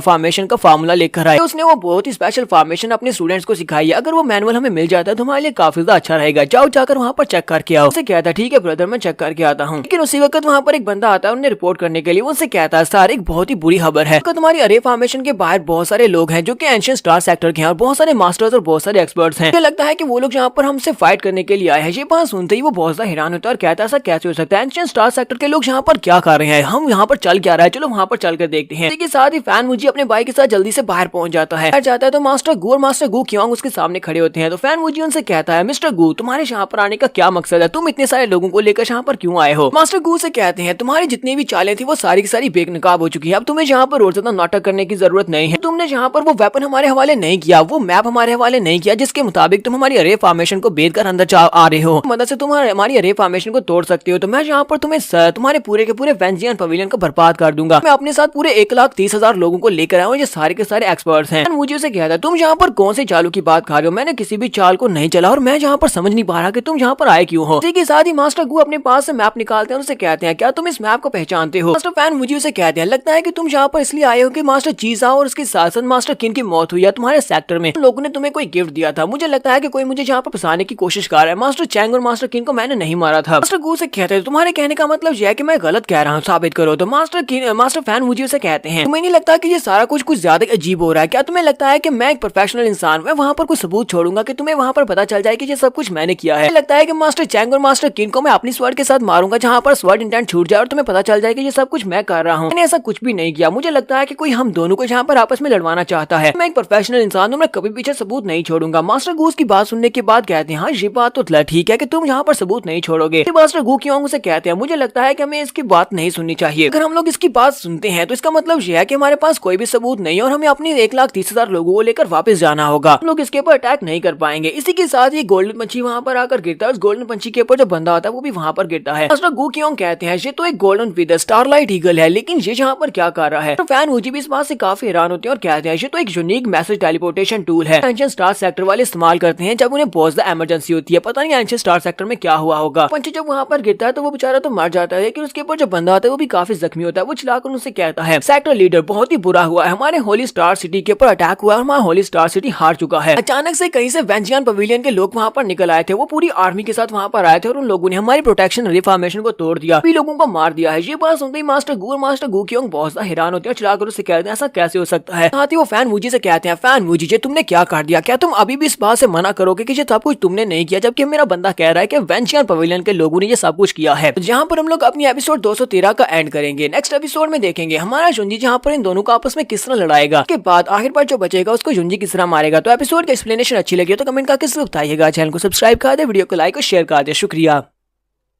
तो गाइस कैसे आप सब लोग स्वर्ड किंग के एपिसोड 214 के साथ हाजिर हो। तो लास्ट एपिसोड के एंड पे हमने देखा था हमारा जुंजी जहाँ पर वेंजियन पवेलियन और एंशिएंट स्टार सेक्टर के दोनों लोगों को आपस में लड़वाने के लिए पूरा प्लान बना चुका है। यहाँ पर एक दूत आता है जो कि आकर अपने मास्टर गू को बताता है कि एंशिएंट स्टार सिटी के ऊपर अटैक हुआ है और हमारा सिटी हार चुका है और वेंजियन पवेलियन की आर्मी ने ये सब कुछ किया है। बात सुनने के बाद मास्टर गू उसे कहते हैं फैन वूजी क्या तुम अभी भी इस बात से डिनाई करोगे कि तुम्हारे लोगों ने ये सब कुछ नहीं किया, ये सारे का सारा तुम्हारा प्लान नहीं है। तो फैन वूजी उसे कहते हैं मिस्टर गू आपको यहाँ पर बेवकूफ बनने की जरूरत नहीं है, क्या आपने देखा नहीं कि अभी भी हमारा एक मेंबर यानी कि स्वर्ड मास्टर लूजन वहीं पर है आपके एंशिएंट स्टार सिटी में, सब कुछ वही कर रहा है, वही हम दोनों के दरमियान में जहाँ पर फाइट करवाना चाहता है। तो मुझे लगता है कि आपको हमारे आउटर सेक्टर में जाना चाहिए और जाकर वहाँ पर चेक करना चाहिए। उसके सारे के सारे डिसाइपल्स को हमने पहले से मार दिया है, उसके बहुत सारे डिसाइपल्स को हमने मार दिया और बाकी के सभी को हमने बंदी बना लिया हुआ है। और वेंजियन सेक्टर अभी भी स्वर्ड मास्टर लूजन को ढूंढ रहा है क्योंकि वो हमारा एक गद्दार है, उसने ये सब कुछ किया है, उसने हमारे मास्टर चैंग और मास्टर किन की जान ली है। मास्टर गू क्योंग उसे कहते हैं तो तुम्हारे कहने का मतलब यह है कि वो एक गद्दार है। मास्टर फैन वूजी उसे कहते हैं हाँ वो एक गद्दार है, उसने हमारे वेंजियन सेक्टर को धोखा दिया है। इसके अलावा उसने एंशिएंट स्टार सेक्टर में जाकर बहुत ज्यादा मुश्किल क्रिएट किया। वो हम दोनों के दरमियान में एक फाइट करवाना चाहता है। मुझे नहीं पता कि इसकी रीजन क्या है, लेकिन वो हम दोनों को लड़वाना चाहता है। इसके साथ ही वहाँ पर लैंडिंग होती है हमारे जुंजी की। हमारा जुंजी उन दोनों के बीच आ जाता है, यानी कि दोनों की तरफ दरमियान में आकर खड़ा होता है। इसके साथ ही मास्टर फैन वूजी से कहता है मास्टर मैं वापस आ गया, जैसा कि आपने मुझे कहा था मैं बिल्कुल वैसा ही किया है। जबकि फैन वूजी सोच रहा था इस कमीने की हिम्मत तो देखो जी, जहाँ पर हम सभी के बीच में आ पहुंच जाए और आकर मुझसे बात भी कर रहा है। हमारा जुंजी फैन वूजी को रिस्पेक्ट देते हुए कहता है मास्टर जैसा आपने कहा था मैंने सक्सेसफुली बिल्कुल वैसा ही किया है। मैं अपनी आर्मी को लेकर वहाँ पर गया था, आपके लोगों को लेकर वहाँ पर गया, हमने रे फॉर्मेशन को तोड़ा आपके तरीके के मुताबिक, साथ ही वहाँ पर सभी लोगों को मार दिया और मारकर उनके पूरे के पूरे एंशिएंट स्टार सिटी को कंट्रोल कर लिया है। तक वो भी हमारे वेंजियन सेक्टर के कंट्रोल में आएगा। एंड वो भी चिल्लाकर से कहते हैं अपनी बकवास बंद करो। साथ ही वो अपने ब्लड लॉ एनफोर्समेंट डिपार्टमेंट से कहते हैं जल्दी से क्लाउड को पकड़ लो, उसको पकड़कर बंदी बना लो। हमारा जुंजी यहाँ पर फिर से आखिरी बात करता है। हमारा जुंजी से कहता है मास्टर अब तुम क्या कर रहे हो, तुम मुझे यहाँ पर क्यों पकड़वा रहे हो, अब इन सभी के सामने तुम यहाँ पर बोला बनने का नाटक मत करो। तुम्ही ने तो मुझसे कहा था अगर हम लोग यहाँ पर इस कंपटीशन को जीत जाते हैं, 6 सेक्टर के कंपटीशन को जीतने के बाद हम लोग वेंजियन पवेलियन वाले स्टार सेक्टर को हरा देंगे और उनको हराकर उनके सारे के सारे रिसोर्सेज पर कब्जा कर लेंगे। इतना एक सेक्टर कम हो जाएगा और हम लोग सारे के सारे सेक्टर, हमारा सेक्टर बहुत ज्यादा बड़ा बन जाएगा। ये बात सुनते ही मास्टर गू क्योंग बहुत ज्यादा गुस्सा हो जाते हैं और कहते हैं फैन वूजी तुमने तो हद ही पार कर दी, अब तुम यहाँ पर हमारे सामने और ज्यादा एक्टिंग नहीं कर सकते। तो उन्होंने मिलकर ये सब कुछ किया है, जी तुम्हारा पर्सनल डिसाइपल है, तुम अपने पर्सनल डिसाइपल को वहाँ पर आर्मी देकर भेजी थी ताकि वो हमारे सेक्टर के ऊपर अटैक कर सके। मुझे लगता है कि हमारे सेक्टर को तुम्हारे सेक्टर से बदला लेना चाहिए। वो सभी के सभी अपनी अपनी पावर्स को रिलीज करते हैं। सभी लोगों से कहता है तुम सभी लोग जल्दी से एक रे फॉर्मेशन को क्रिएट करो, इस रे फॉर्मेशन को बनाकर आज हम लोग वेंजियन पवेलियन को बर्बाद कर देंगे। लोग अपनी पावर्स को रिलीज करते हुए रे फॉर्मेशन क्रिएट करने लगे, जबकि हमारा जुंजी जल्दी से जंप करते वहाँ से साइड के ऊपर हट जाता है। कहता है यहाँ पर आग लगा दी है, अब बस इस आग के फैलने का इंतजार करना है, जितने ज्यादा आग होगी उतना ज्यादा मजा आएगा। स्टार सेक्टर के लोग अपनी रे फॉर्मेशन क्रिएट करते हैं, जबकि दूसरी तरफ से मास्टर फैन वूजी अपनी तलवार उठाते हैं और कहते हैं मिस्टर गू क्या लगता है कि तुम वेंजियन सेक्टर में ऐसे ही आकर हमें बुली कर सकते हो, तुम वेंजियन पवेलियन के लोगों को इस तरह डरा नहीं सकते हो, ना ही यहाँ पर आकर तुम कत्लेआम मचा सकते हो। तुम यहाँ पर फाइट ही करना चाहते हो तो फिर मैं तुमसे फाइट जरूर करूंगा। फैन वूजी आसमान के ऊपर एक निशान छोड़ते हैं, जिसका मतलब ये होता है कि उन्हें फाइट करनी है। जैसे वो वहाँ पर निशान देखते हैं सभी लोग कहते हैं हमारे पैट्रियर्च में फाइट करने का कह रहे हैं। सभी के सभी एल्डर जल्दी से भागते हुए आगे बढ़ते हैं और कहते हैं चलो फाइट करें, कि फाइट करने का वक्त आ चुका है। सभी एल्डर तो सभी स्टूडेंट्स जल्दी से भागते हुए वहाँ पर पहुंच जाते हैं जहाँ पर पूरी 1,30,000 की आर्मी होती है। दूसरी तरफ से एंशिएंट स्टार सेक्टर के लड़के भी आगे बढ़ते हैं और कहते हैं चलो इनके ऊपर अटैक करो, वेंजियन सेक्टर को बर्बाद कर दो। मास्टर गू क्योंग कहते हैं फैन वूजी, तुमने अपनी जिंदगी में बहुत ही बुरे काम किए हैं। तुम यहाँ पर 6 सेक्टर्स के ऊपर कब्जा करना चाहते हो, यानी कि उन 6 सेक्टर्स के ऊपर राज करना चाहते हो। उनमें से एक सेक्टर हमारा भी है और तुम हमारे सेक्टर को तबाह करके उसे अपने सेक्टर के साथ मर्ज करना चाहते हो। यानी तुम्हारे पास इतना सारा कॉन्फिडेंस कहाँ से आ रहा है? लेकिन एंशिएंट स्टार सेक्टर यहाँ पर नहीं होता तो तुम्हें कभी वेंजियन पवेलियन का मास्टर नहीं बनाया जाता। हमने तुम्हें मास्टर बनाया और तुम हमें यहाँ से हटाना चाहते हो। इसी के साथ ही वो अपने लोगों से कहते हैं इनके ऊपर अटैक करो, जबकि दूसरी तरफ से मास्टर फैन वूजी से कहते हैं लगता है कि तुम लोग इस बात से डिससेटिस्फाइड हो, लगता है कि तुम लोग सिर्फ इसी वजह से हमारे पर अटैक करने के लिए आए हो क्योंकि हमारी वेंजियन पवेलियन ने इस बार इस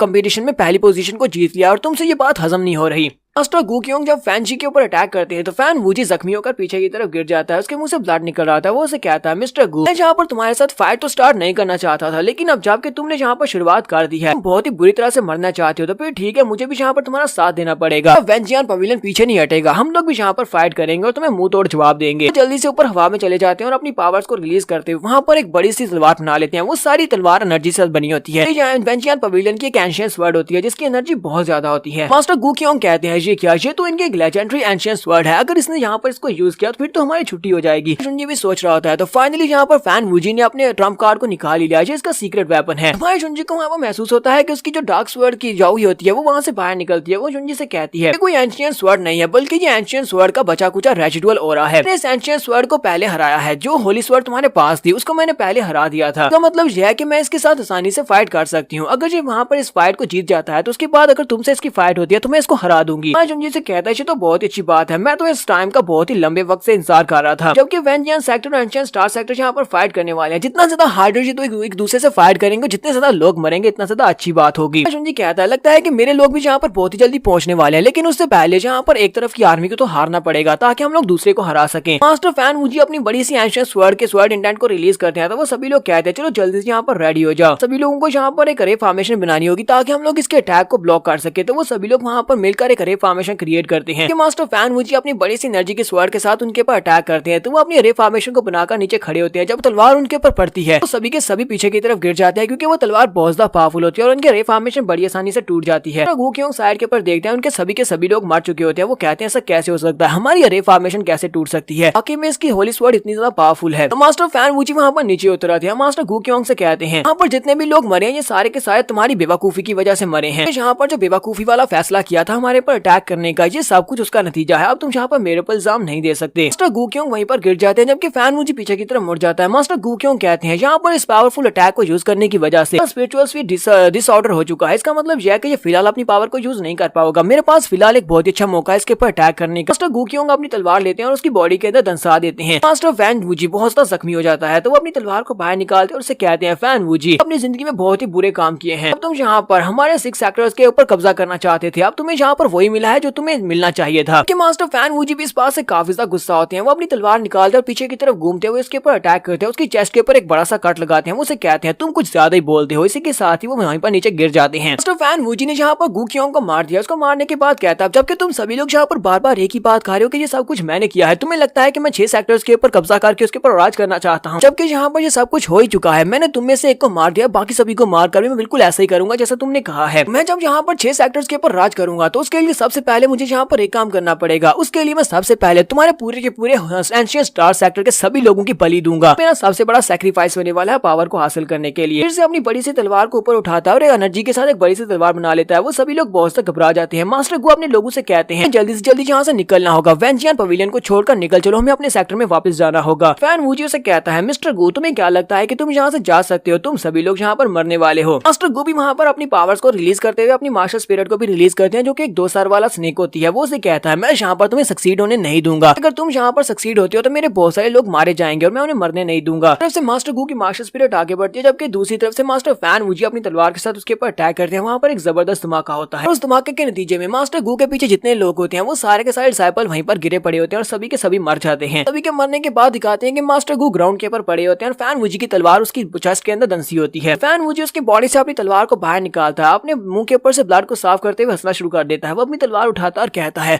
हमारा वेंजियन सेक्टर जीत चुका है और ये लोग हार चुके हैं, हमने एंशियंट स्टार सेक्टर को हरा दिया। तो जैसे ही वहाँ पर खुश हो रहा था उसी वक्त हमारा जुंजी उसके पीछे से आता है और उसे कहता है लगता है कि तुम्हें जहाँ पर जश्न मनाने की कुछ ज्यादा जल्दी है, जश्न मनाने से पहले जरा अपने असली दुश्मन की तरफ तो देख लो। की तरफ घूमता और उसे कहता है जुंजी तुम ये सब कुछ करने के पीछे रिस्पॉन्सिबल हो, तुमने ये सब कुछ क्यों किया है, ये सब कुछ करने की वजह क्या थी और तुम यहाँ पर मेरे सामने क्यों अपीयर हुए हो। मैं इस बात का जरा भी डर नहीं है कि मैं यहाँ पर तुम्हें भी मार सकता हूँ। जुंजी उसे कहता है क्योंकि मैं यहाँ पर तुम्हें मारने के लिए आया हूँ, इसी वजह से मैं तुम्हारे सामने अपीयर हुआ और तुम यहाँ पर मुझे नहीं मार सकते। तो मास्टर फैन वूजी उसे कहते हैं तुम इस वक्त वेंजियन पवेलियन की वेंजियन माउंटेन पीक के ऊपर हो जहाँ पर मेरे हजारों डिसाइपल्स हैं, उन हजारों डिसाइपल्स की मौजूदगी में तुम यहाँ पर मेरा क्या ही उखाड़ लोगे, सभी लोग तुम्हें यहाँ से जाने नहीं देंगे। मैं यहाँ पर थोड़ा बहुत जख्मी भी हूँ तो इससे क्या फर्क पड़ता है, मैं अभी भी तुम्हें मार सकता हूँ। मैं यहाँ पर इतना सारा कॉन्फिडेंस कहाँ से मिला कि तुम यहाँ पर मेरे सामने आकर खड़े होगे, मैं तुमसे ज्यादा स्ट्रॉन्ग हूँ। जुंजी से कहता है क्या तुम्हें लगता है कि यहाँ पर आसपास तुम्हारे हजारों लाखों लोग हैं, वो सारे डिसाइपल्स तुम्हारी जरा गौर से देखो। साथ ही वो जैसी बाहर की तरफ देखते हैं तो उन्हें आवाज आती है कि वहाँ पर कुछ सोल्जर्स होते हैं। एनुअल यहाँ पर अपनी आर्मी जिंगटियान आर्मी को लेकर पहुंच जाता है। वो अपनी जिंगटियान आर्मी से कहता है मेरे ऑर्डर्स को सुनो, जिंगटियान माउंटेन को चारों तरफ से घेर लो और सभी लोगों को यहाँ पर बंदी बना लो। साइड के ऊपर से उन्हें धमाकों की आवाज आ रही होती है, साथ ही उन्हें धमाके भी दिखाई दे रहे होते हैं। मास्टर फैन मुझे देखकर बहुत ज्यादा हैरान होते हैं और कहते हैं ये तो बहुत ही स्ट्रॉन्ग इवल स्पिरिट है, इतनी सारी स्ट्रॉन्ग इवल स्पिरिट कहाँ से आ रही है। जिंगटियान आर्मी का कमांडर अपनी आर्मी को लेकर जब आगे बढ़ता है, क्योंकि वो सारे के सारी जिंगटियान आर्मी है वो इवल स्पिरिट को एब्जॉर्ब करते हैं, यानी सोल्जर्स के मरने की वजह से बॉडी के अंदर से जो डेथ एनर्जी निकलती है वो उसको एब्जॉर्ब कर लेते हैं। जुंजी से कहता है मेरे पास जिंगटियान आर्मी है, तुम दोनों ने यहाँ पर फाइट करके हजारों लाखों लोगों की जान ली है, जिसकी वजह से सभी की बॉडी के अंदर से निकलने वाले किलिंग इंटेंट को मेरी आर्मी ने एब्जॉर्ब कर लिया है, यानी कि ये बहुत ज्यादा पावरफुल हो चुके हैं। मास्टर फैन वूजी सोल्जर्स को देखकर बहुत ज्यादा हैरान होते हैं, क्योंकि उनके हाथ में जो तलवारें होती हैं वो इनके अपने वेंजियन पवेलियन की तलवारें होती हैं जो हमारे जुंजी ने चोरी की थी। उन्होंने अपनी बॉडी के ऊपर आर्मर पहने होते हैं जो कि स्टेलर आर्मर है, जो कि एंशियंट स्टार सेक्टर से हैं। कहते हैं इस कमीने ने तो एंशियंट स्टार सेक्टर को भी लूट लिया और साथ में मेरी वेंजियन पवेलियन को भी लूट लिया। चाहे कुछ भी हो जाए इस लड़के को तो मैं यहाँ पर मार कर रहूंगा। तो यहाँ पर हम लोग अपनी एपिसोड 214 का एंड करेंगे। एपिसोड में देखेंगे क्या हमारा जुंजी सक्सेसफुली वूजी को मार पाएगा और अपना बदला ले पाएगा या नहीं। तो एपिसोड की एक्सप्लेनेशन अच्छी लगी हो तो कमेंट करके जरूर बताइएगा। चैनल को सब्सक्राइब कर दे, वीडियो को लाइक और शेयर कर दे। शुक्रिया।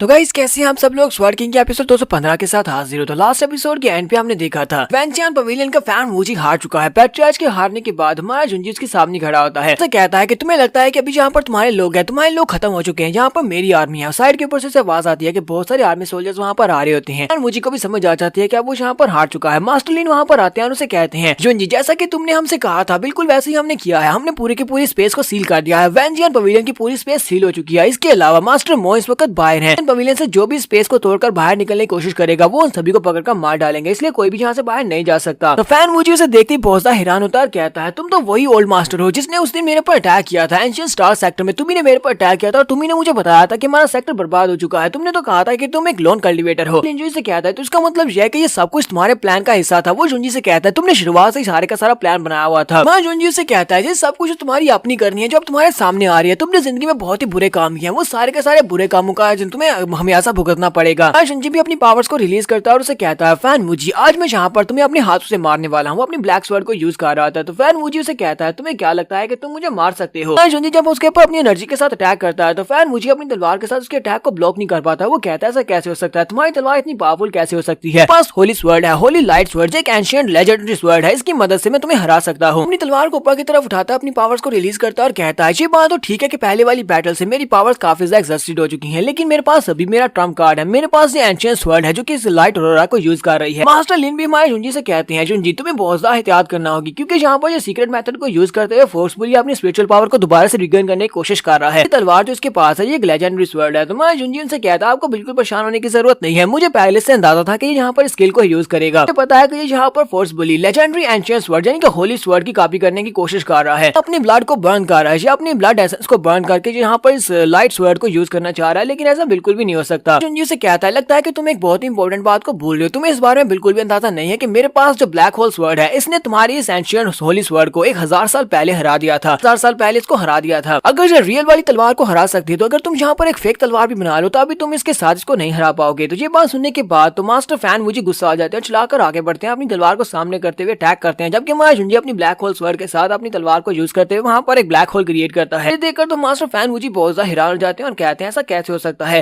तलवार तो यहाँ पर इसके ऊपर अटैक ही नहीं कर रही और ये कांप रही है। इसका मतलब यह है कि मेरी तलवार इससे बहुत ज्यादा डर रही है। जुंजी जहाँ पर ब्लैक एनाहिलेशन स्पेशल स्किल को यूज करता है, जिसकी मदद से फैन वूजी की पूरी तलवार टुकड़े टुकड़े हो जाती है। वो इस बात से बहुत ही हैरान होता है और कहता है ये कैंप्रो लेवल का वेपन था, मेरी लेजेंडरी एंशिएंट स्वॉर्ड थी, तुमने मेरी लेजेंडरी एंशिएंट होली स्वॉर्ड को तोड़ दिया, तुमने मेरा वेंजियन सेक्टर में सब कुछ बर्बाद कर दिया। मैंने इस वेंजियन सेक्टर को बनाने में बहुत सा मेहनत की थी। जुंजी से कहता है अपनी बकवास बंद करो, तुमने इसको बनाने में मेहनत नहीं की बल्कि तुमने इसके रिसोर्सेज को यूज किया, तुमने जीनियसेस को मारा, तुमने बहुत सारे लोगों को मारा है, ऐसे लोगों को जो कि डिजर्व करते थे, इसलिए तुम भी यहाँ पर यही डिजर्व करते हो। हमारा जुंजी फाइनल उसके ऊपर ब्लो देने वाला है। वो अपनी तलवार को घुमाते हुए उसकी चेस्ट के ऊपर एक कट लगाता है। इसी कट के साथ ही फैन वूजी मर जाता है और वहीं पर नीचे गिर जाता है। बाकी देखने वाले काफी हैरान होते हैं। वेंजियन पवेलियन के सेक्टर के लोग जो होते हैं वो लोग कहते हैं हमारा चीफ मर चुका है, और वो लोग भी उनसे कहते हैं तुम्हारा चीफ मर चुका है, या तो हमारे सामने सरेंडर करो जहाँ पर तुम सभी लोग मारे जाओगे, जहाँ पर हमारे सामने घुटने नहीं टेकेगा वो मर जाएगा। तो वो सभी लोग घुटने टेक देते हैं। जुंजी फैन वूजी को मारने के बाद उसके पास जो लाइट स्वॉर्ड हो रहा होता है उसको एब्जॉर्ब करना स्टार्ट करता है। उसके पास इस तलवार के अंदर जितना भी लाइट स्वॉर्ड हो रहा होता है जो कि होली स्वॉर्ड का होता है वो सारे का सारा अपने पास एब्जॉर्ब कर लेता है। अंदर जो क्रिस्टल लगा होता है वो उस क्रिस्टल को भी निकाल लेता है। देखने वाले बच्चे कहते हैं ये कर क्या रहा है, जो तो उसकी बॉडी के अंदर से सारी एनर्जी को निकाल रहा है।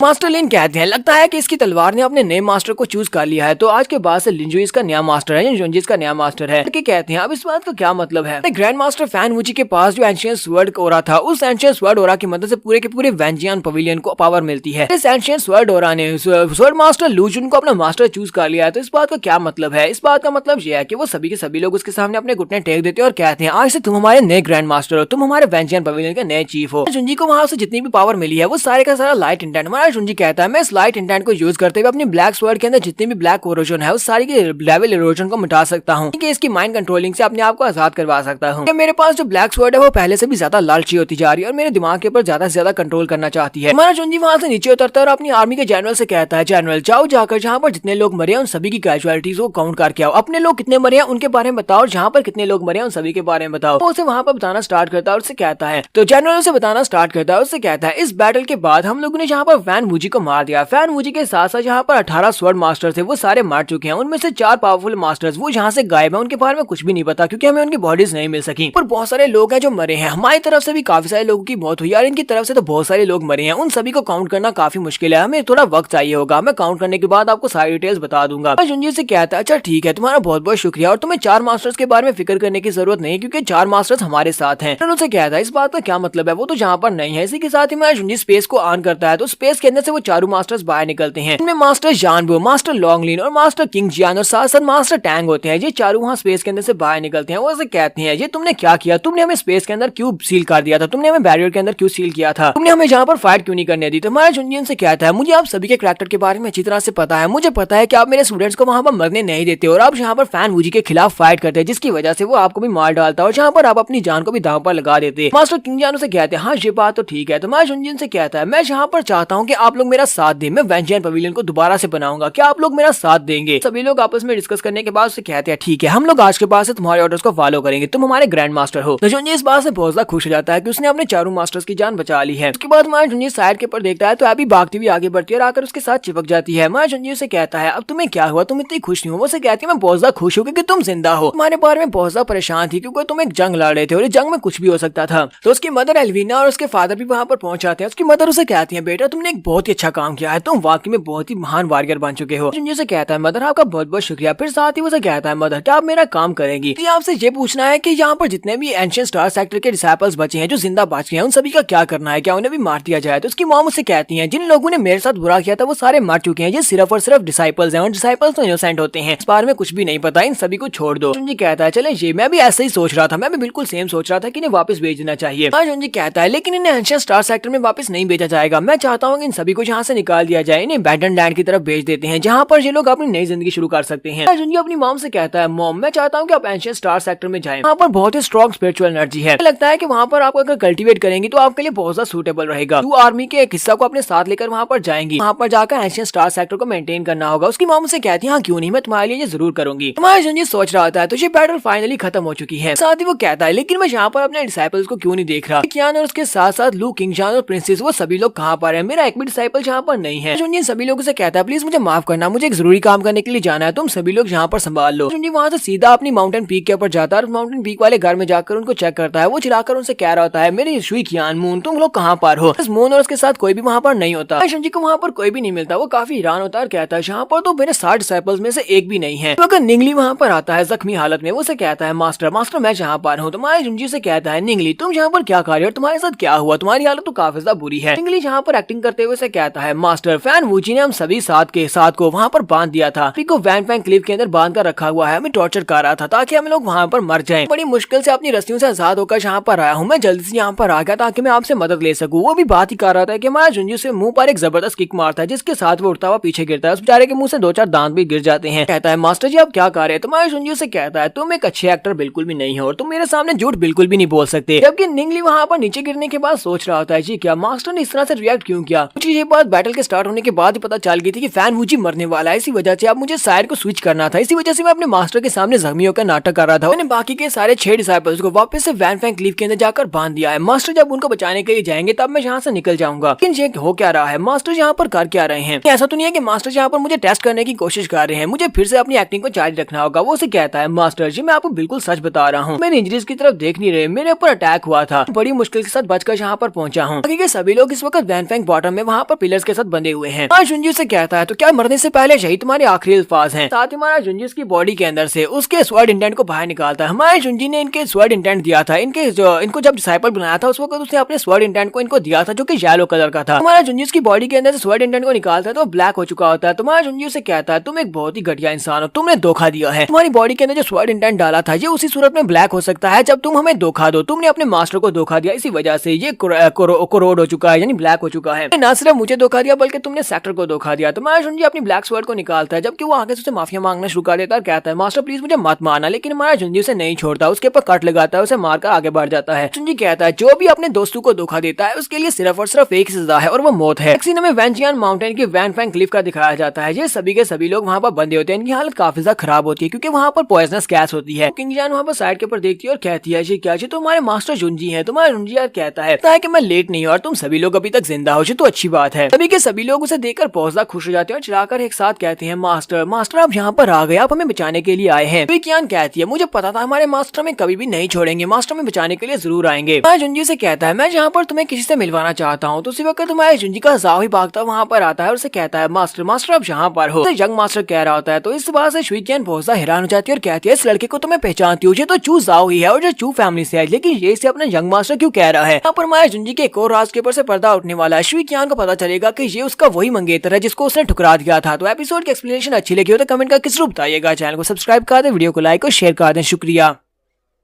तो लास्ट एपिसोड के एंड पे हमने देखा था कि माया लिंजुई के पास जाओही आता है। तो जाओही जब उसके पास आकर उसे यंग मास्टर कह रहा होता है, शुइकियान दूर खड़ी ये सब कुछ देख रही होती है। शुइकियान हैरान होती है और कहती है जो तो चू फैमिली से जाओही है, लेकिन ये यहाँ पर से यंग मास्टर क्यों कह रहा है। माया लिंजुई ने निंगली को मारने के बाद उसकी बॉडी के अंदर से जो स्वर्ड इंटेंट को निकाला था वो ब्लैक कलर का था, लेकिन उसने उसको प्योरीफाई कर लिया। तो माया जुंजी कहता है मैंने इसको प्योरीफाई कर दिया, अब ये स्वर्ड इंटेंट तुम रख सकते हो, अगर तुमने इसको मास्टर कर लिया तो तुम मेरे 7 डिसाइपल्स में से एक बन जाओगे। उसे कहता है लेकिन मास्टर मैं स्वर्ड इंटेंट को कैसे हार कर सकता हूँ, मैं आपसे ये नहीं ले सकता, तुम इतना ज्यादा स्ट्रॉन्ग नहीं कि मैं यहाँ पर इसको हैंडल कर सकूं, ये मेरे पर वेस्ट हो जाएगा, प्लीज इसे वापस ले ले। मैं जुंजी से कहता है लेकिन मुझे तुम्हारे पर पूरा भरोसा है, मुझे पता है कि तुम इस स्वर्ड इंटेंट को मास्टर कर सकते हो। ब्लू किंगशन आगे बढ़ती है और उसे कहती है जाओही मुझे लगता है कि तुम्हें यहाँ पर इसको चूज कर लेना चाहिए, जबकि मास्टर तुम्हें जो दे रहे हैं तो तुम्हें ले लेना चाहिए, क्योंकि मास्टर जिसको भी देते हैं मास्टर को पता होता है कि वो ये कर सकता है, कि हमारी 7 स्टार रे फॉर्मेशन को एक बंदे की जरूरत है और वो उसकी कमी को तुम पूरा करोगे। तो वो कहता है अच्छा ठीक है, मैं तुम लोगों को ज्वाइन करके बहुत ज्यादा खुश हो जाऊंगा। सभी को थैंक यू बोलता है और उन लोगों को ज्वाइन कर लेता है। जुंजी उन सभी को वहाँ से खोलकर बाहर ले आता है। बाहर लाने की बात हमारा जुंजी उनसे कहता है मेरे आउटर गेट में इस वक्त सिर्फ और सिर्फ 700 डिसाइपल्स बचे हैं, बाकी के सभी को मार दिया गया है। मैं चाहता हूँ कि तुम सभी वहाँ से 100 डिसाइपल्स को अपने लिए चूज करो, सभी 100 डिसाइपल्स को मास्टर बनोगे, उन सभी को ये वाले सारे मेथड सिखाओगे जो मैंने तुम्हें सिखाए हैं। तो वो सभी लोगों से कहते हैं ठीक है मास्टर। जबकि यहीं पर जाओही की नजर शुइकियान के ऊपर ही पड़ती है, उसकी तरफ देखता और कहता है ये मुझे देखी देखी क्यों लगती है, ये तो वही है, ये तो शुइकियान है। मैं जुंजी उनको वहाँ पर सारे इंस्ट्रक्शंस देने के बाद कहता है अच्छा ठीक है अब तुम सभी लोग अपने अपने डॉर्म्स में वापस चले जाओ। वो सभी लोग वहाँ से वापस चले जाते हैं। उनके चले जाने के बाद हमारा जुंजी वहीं पर होता है। जुंजी जैसे वहाँ जाने लगता है शुइकियान पीछे खड़ी होती है। शुइकियान उसे कहती है मास्टर रुकिए मेरी बात सुने। शुइकियान हमारा जुंजी से कहती है मास्टर क्या आपका असली नाम क्लाउड चू है। हमारा जुंजी पीछे की तरफ मुड़ता है और उसे कहता है मैंने वहाँ पर जाओही को बुलाया था, मैंने तुमसे कहा था कि मैं तुम्हें यहाँ पर कुछ दिखाना चाहता हूँ, तो मैं वहाँ पर तुम्हें यही दिखाना चाहता था। हाँ ये बात वाकई में सच है कि मेरा नाम क्लाउड चू है। ये बात सुनता है शुइकियान वहाँ पर काफी हैरान हो जाती है और उसे कहती है ऐसा कैसे हो सकता है, समझ आई कि आप मुझे अपना डिसाइपल क्यों चूज नहीं करना चाहते थे, क्योंकि आप क्लाउड चू है। मैंने आपके साथ जो भी बुरा किया था उसकी वजह से आप मुझे अपना डिसाइपल नहीं बना रहे थे। शुईकियान साथ ही सोच रही होती है, मैंने इसके साथ पहले काफी कुछ बुरा किया है, अगर मैंने इसके साथ ये सब कुछ बुरा नहीं किया होता आज यहाँ पर सब कुछ अलग होता। जुनजी आगे बढ़ता है, उसके सर पे हाथ रखते हुए कहता है, हाँ ये बात वाकई में सच है कि मैं तुम्हारे खिलाफ था, मैं तुम्हें अपना डिसाइपल भी नहीं बनाना चाहता था, लेकिन जब हमने वहाँ पर फैंटेसी टेस्ट दिया उसके बाद से माइंड चेंज हो गया। मैंने जब तुम्हारा फैंटेसी टेस्ट लिया था तुमने उसको पास किया था, उसके बाद से मैंने तुम्हें अपना डिसाइपल बना लिया है। दोनों के दरमियान में जो भी ग्रज था वो खत्म हो चुका है। वहाँ से कोई भी फर्क नहीं पड़ता कि मैं क्लाउड हूँ जहाँ पे स्वर्ड मास्टर लूजर हूँ। आज के बाद से तुम मेरी पर्सनल डिसाइपल हो, जो भी तुम्हारे लिए मैं कर सका वो तुम्हारे लिए जरूर करूंगा। वो उसे कहती है, अच्छा ठीक है मास्टर, आपका बहुत बहुत शुक्रिया। शुनजी अपने पास से वो मास्टर स्पिरिट निकालता है जो कि शुई लुक्यू ने उसे दी थी, जो उसे कहता है ये तुम्हारे लिए है। तो शुईकियान उसे कहती है, मास्टर ये क्या है तुम्हारे? शुनजी उसको एक्टिवेट करता है तो उसके अंदर से एक फॉक्स स्पिरिट निकलती है जो कि 9 टेल फॉक्स स्पिरिट होती है। हमारे शुनजी से कहता है ये एक मास्टर स्पिरिट है जो कि 9 टेल फॉक्स है, लगता है कि ये 9 टेल फॉक्स तुम्हारे लिए परफेक्ट रहेगी। तुम्हारे पास पहले वाटर फॉक्स मार्शल स्पिरिट है, ये वाली उसके साथ कंबाइन होने के बाद तुम्हारी पावर्स बहुत ज्यादा बढ़ जाएंगी। एंड कंपटीशन के दौरान एक सीक्रेट राम से मुझे ये वाली चीज मिली थी, लेकिन ये मेरे साथ कंपैटिबल नहीं है, तो मैं चाहता हूँ कि तुम इसे रख लो, इसे अच्छे से ट्रेन करो। तो उसके हाथ से वो ले लेती है और कहती है, मास्टर आपका बहुत बहुत शुक्रिया। शुनजी से कहता है, रात काफी हो चुकी है, जाओ जाकर अपने डोम में रेस्ट करो। तो शुईकियान से कहती है, मास्टर आप भी जाकर रेस्ट करें। सीन अगले दिन का दिखाया जाता है। हमारा शुनजी सेक्टर से बाहर की तरफ जा रहा होता है तो वहाँ पर एक पेड़ के साथ उसे बाइली दिखाई देता है। शुनजी से कहता है, बाइली कोंगशैंग तुम वापस आ गए। तो वो भी इसे देखकर काफी खुश होता है और कहता है, वापस आ गया। वहाँ पर बैठकर अच्छे से कल्टीवेट कर रहा था तो मेरी बॉडी के अंदर जो अरोरा स्वर्ड इंटेंट था वो काफी बुरी तरह से फ्लक्चुएट कर रहा था। इसी वजह से मुझे लगा कि फाइट खत्म हो चुकी है, तो मुझे जल्दी से जल्दी यहाँ पर आना था देखने के लिए कि फाइट का क्या नतीजा निकला है। जैसा कि मैंने सोचा था कि तुम इस फाइट को जीतोगे, वाकई में तुम इस फाइट को जीत चुके हो। इस बात से मैं बहुत ज्यादा खुश हूँ। तुम्हारे शुनजी से कहता है, मैं बस लकी था। अफसोस की बात तो यह है कि मैंने तुम्हारे सेक्टर को बर्बाद कर दिया। बाइली कोंगशैंग से कहता है, यहाँ पर जो कुछ भी हुआ है वो सब कुछ एक वजह से हुआ है। मुझे बस एक ही बात का अफसोस है कि हमारा वेंजियन सेक्टर पहले जैसा नहीं रहा। पहले हमारा वेंजियन सेक्टर काफी ज्यादा रिसोर्सेज से भरा हुआ था, लेकिन अब यहाँ पर कुछ भी नहीं बचा। वेंजियन सेक्टर की हिस्ट्री पूरे 1000 साल पुरानी है, लेकिन अब वो सारी की सारी डिस्ट्रॉय हो चुकी है, जहाँ पर कुछ भी नहीं बचा। शुनजी से कहता है, मेरे ओपिनियन के मुताबिक जब किसी चीज को बर्बाद किया जाता है तो वो उसकी नई शुरुआत होती है। लगता है कि यहाँ पर इसकी रीबर्थ होने वाली है। शुनजी से कहता है, तुमने होली स्वर्ड के स्वर्ड इंटेंट को मास्टर कर लिया है। ये बात अच्छी तरह से समझ सकते हो कि किसी की भी तबाही के बाद वहाँ पर से तुम्हें उम्मीद जरूर नजर आती है कि वहाँ पर तुम दोबारा से कुछ रीबिल्ड कर सकते हो। ये आगे बढ़ता है, बाइली कोंगशैंग से कहता है, हमें यहाँ पर वेंजियन पवेलियन को अगर दोबारा से खड़ा करना है तो उसके लिए मुझे तुम्हारी मदद चाहिए होगी। मैं चाहता हूँ कि तुम यहाँ पर मेरे साथ चीफ एल्डर बनो वेंजियन सेक्टर की और मेरी मदद करो हिस्ट्री बनाने में। तो कोंगशैंग उससे कहता है, क्या तुम यहाँ पर हिस्ट्री बनाने वाले हो, यानी कि हम लोग यहाँ पर वेंजियन पवेलियन को दोबारा से रीमेक करेंगे? तो कहता है, हाँ क्यों नहीं, मैं तुम्हारे साथ ये सब कुछ करने को तैयार हूँ, मैं वाइस लीडर बनने को तैयार हूँ। तुम्हारा शुनजी से अपने साथ लेता है, सभी डिसाइपल्स के पास चला जाता है। वो लोग वहाँ पर जाकर जब अनाउंस करते हैं, शुनजी सेक्टर का नया चीफ बना है, जबकि बाइली कोंगशैंग सेक्टर वाइस चीफ सेक्टर बना है। सभी के सभी डिसाइपल्स उन्हें कंग्रेचुलेट करते हैं। तो शुनजी में उन सभी लोगों से कहता है, आज के बाद से बाइली कोंगशैंग तुम सभी लोगों का वाइस सेक्टर चीफ बनेगा, तो तुम सभी लोगों को इसकी बहुत ज्यादा रिस्पेक्ट करनी पड़ेगी। सेक्टर को दोबारा से रेक्टिफाई और रिवाइटलाइज करने के लिए इसकी मदद की जरूरत पड़ेगी। शुनजी कहता है, मैंने यहाँ पर बहुत सारे एल्डर्स की पोजीशन को चेंज किया है क्योंकि यहाँ पर काफी सारी तब्दीलियां हुई हैं। शुनजी उनको बताता है कि लॉ एनफोर्समेंट की तरफ से सिंह को नया चीफ बना दिया गया है, क्योंकि उसके फादर के मरने के बाद अब यहाँ पर वो नया चीफ है, वो पूरे के पूरी लॉ एनफोर्समेंट डिपार्टमेंट को हैंडल करेगा। पिछले जितने भी स्वॉर्ड मास्टर्स थे वो सारे तो फाइट में मारे गए, उनके बाद अब सिर्फ और सिर्फ हमारे पास 4 ही स्वॉर्ड मास्टर्स बचे हैं। वो चारों स्वॉर्ड मास्टर्स यहाँ पर अपने वही काम करेंगे जो वो पहले करते रहे हैं, हमारी वेंजियन पवेलियन के स्टूडेंट्स के स्किल्स को बढ़ाने में मदद करेंगे। मेरे पास मेरे पर्सनल 60 डिसाइपल्स थे, वो पर्सनल 60 डिसाइपल्स यहाँ पर सारे डिसाइपल्स के नए मास्टर्स बनेंगे, वो सारे उनको सिखाएंगे। यहाँ पर जितने भी डिसाइपल्स होंगे उन सभी को इक्वली ट्रीट किया जाएगा, चाहे वो आउटर गेट के हों या फिर इनर गेट के हों। प्रिंसेस जी मैनेजमेंट में बहुत ज्यादा अच्छी है, इसी वजह से उसे सारे डिसाइपल्स की मैनेजमेंट का काम दिया गया है। वो मैनेजमेंट ऑफिस में काम करेगी। उसने पहले भी यहाँ पर आउटर गेट के 3000 डिसाइपल्स को मैनेज किया था, वजह से उसे इंटरनल अफेयर्स का एल्डर बना दिया गया है। शुनजी से कहता है, तुम्हारे चीफ एल्डर और उनके साथ यहाँ पर जितनी भी तीनों ब्रांचेस मैंने बनाई है वो सभी लोग यहाँ पर पूरे सेक्टर को सुपरवाइज करेंगे और यहाँ पर जितनी भी इवल स्पिरिट्स हैं उन सभी को एलिमिनेट किया जाएगा। शुनजी वहाँ पर उन सभी लोगों को गाइड करने के बाद एक पत्थर के ऊपर जाकर बैठ जाता है, कल्टीवेट कर रहा था। अभी उसके पास आती है और उसे कहती है, तुम यहाँ पर हो, मैं तुम्हें ढूंढ रही थी। शुनजी से इसे देखकर काफी ज्यादा खुश होता है। वो दोनों पत्थर के ऊपर से नीचे अपने वेंजियन सेक्टर की तरफ देखते हैं। उसे कहती है, क्लाउड सेक्टर तो पहले की तरह ही चल रहा है, ये बहुत ही अच्छी बात है। ये सब कुछ किया है, ये सारे का सारा क्रेडिट तुम्हें मिलना चाहिए क्योंकि तुमने वेंजियन सेक्टर को दोबारा से रनिंग में लाया है। शुनजी से कहता है, हम लोग 2 साल बाद मिले हैं, 2 साल तक मैं सिर्फ और सिर्फ बदला लेने की भावना के साथ ही जीता रहा हूँ। मैंने अपनी मदर और फादर का बदला ले लिया, उसके बाद अब तुम्हें भी ढूंढ लिया और तुम्हें मैं ध्यान नहीं दे पाया, लेकिन अब जबकि तुम यहाँ पर मेरे साथ हो तो क्यों ना हम लोग यहाँ पर करें जो हमें करना चाहिए। मैं सबसे पहले तुमसे माफी मांगना चाहता हूँ। फिर साथ ही उसे कहता है, मैं जल्दी से यहाँ पर अरेंजमेंट करवाता हूँ, हम दोनों शादी करेंगे और कल ही हम लोग शादी करने वाले हैं, मैं तुमसे शादी करना चाहता हूँ। उसे कहती है, हाँ क्यों नहीं, चलो ठीक है, फाइनली हम दोनों एक दूसरे के साथ होने वाले हैं, कल हम लोग शादी करेंगे। जैसे लोग यहाँ पर शादी की बात कर ही रहे होते हैं उसी वक्त एक लड़का भागता वहाँ पर आता है और उसे कहता है, चीफ बहुत ही बुरा हुआ है, कोई हमारे वेंजियन पवेलियन में आ गया, उसने रेप मिशन को भी तोड़ दिया और आकर उसने हमारे तुम्हारे बहुत सारे डिसाइपल्स को नुकसान पहुंचाया, बहुत सारे डिसाइपल जख्मी हो चुकी हैं। कहता है ऐसा कैसे हो सकता है, चलो वहाँ पर चलकर देखते हैं। तो जुंजी भागता वहाँ पर आता है।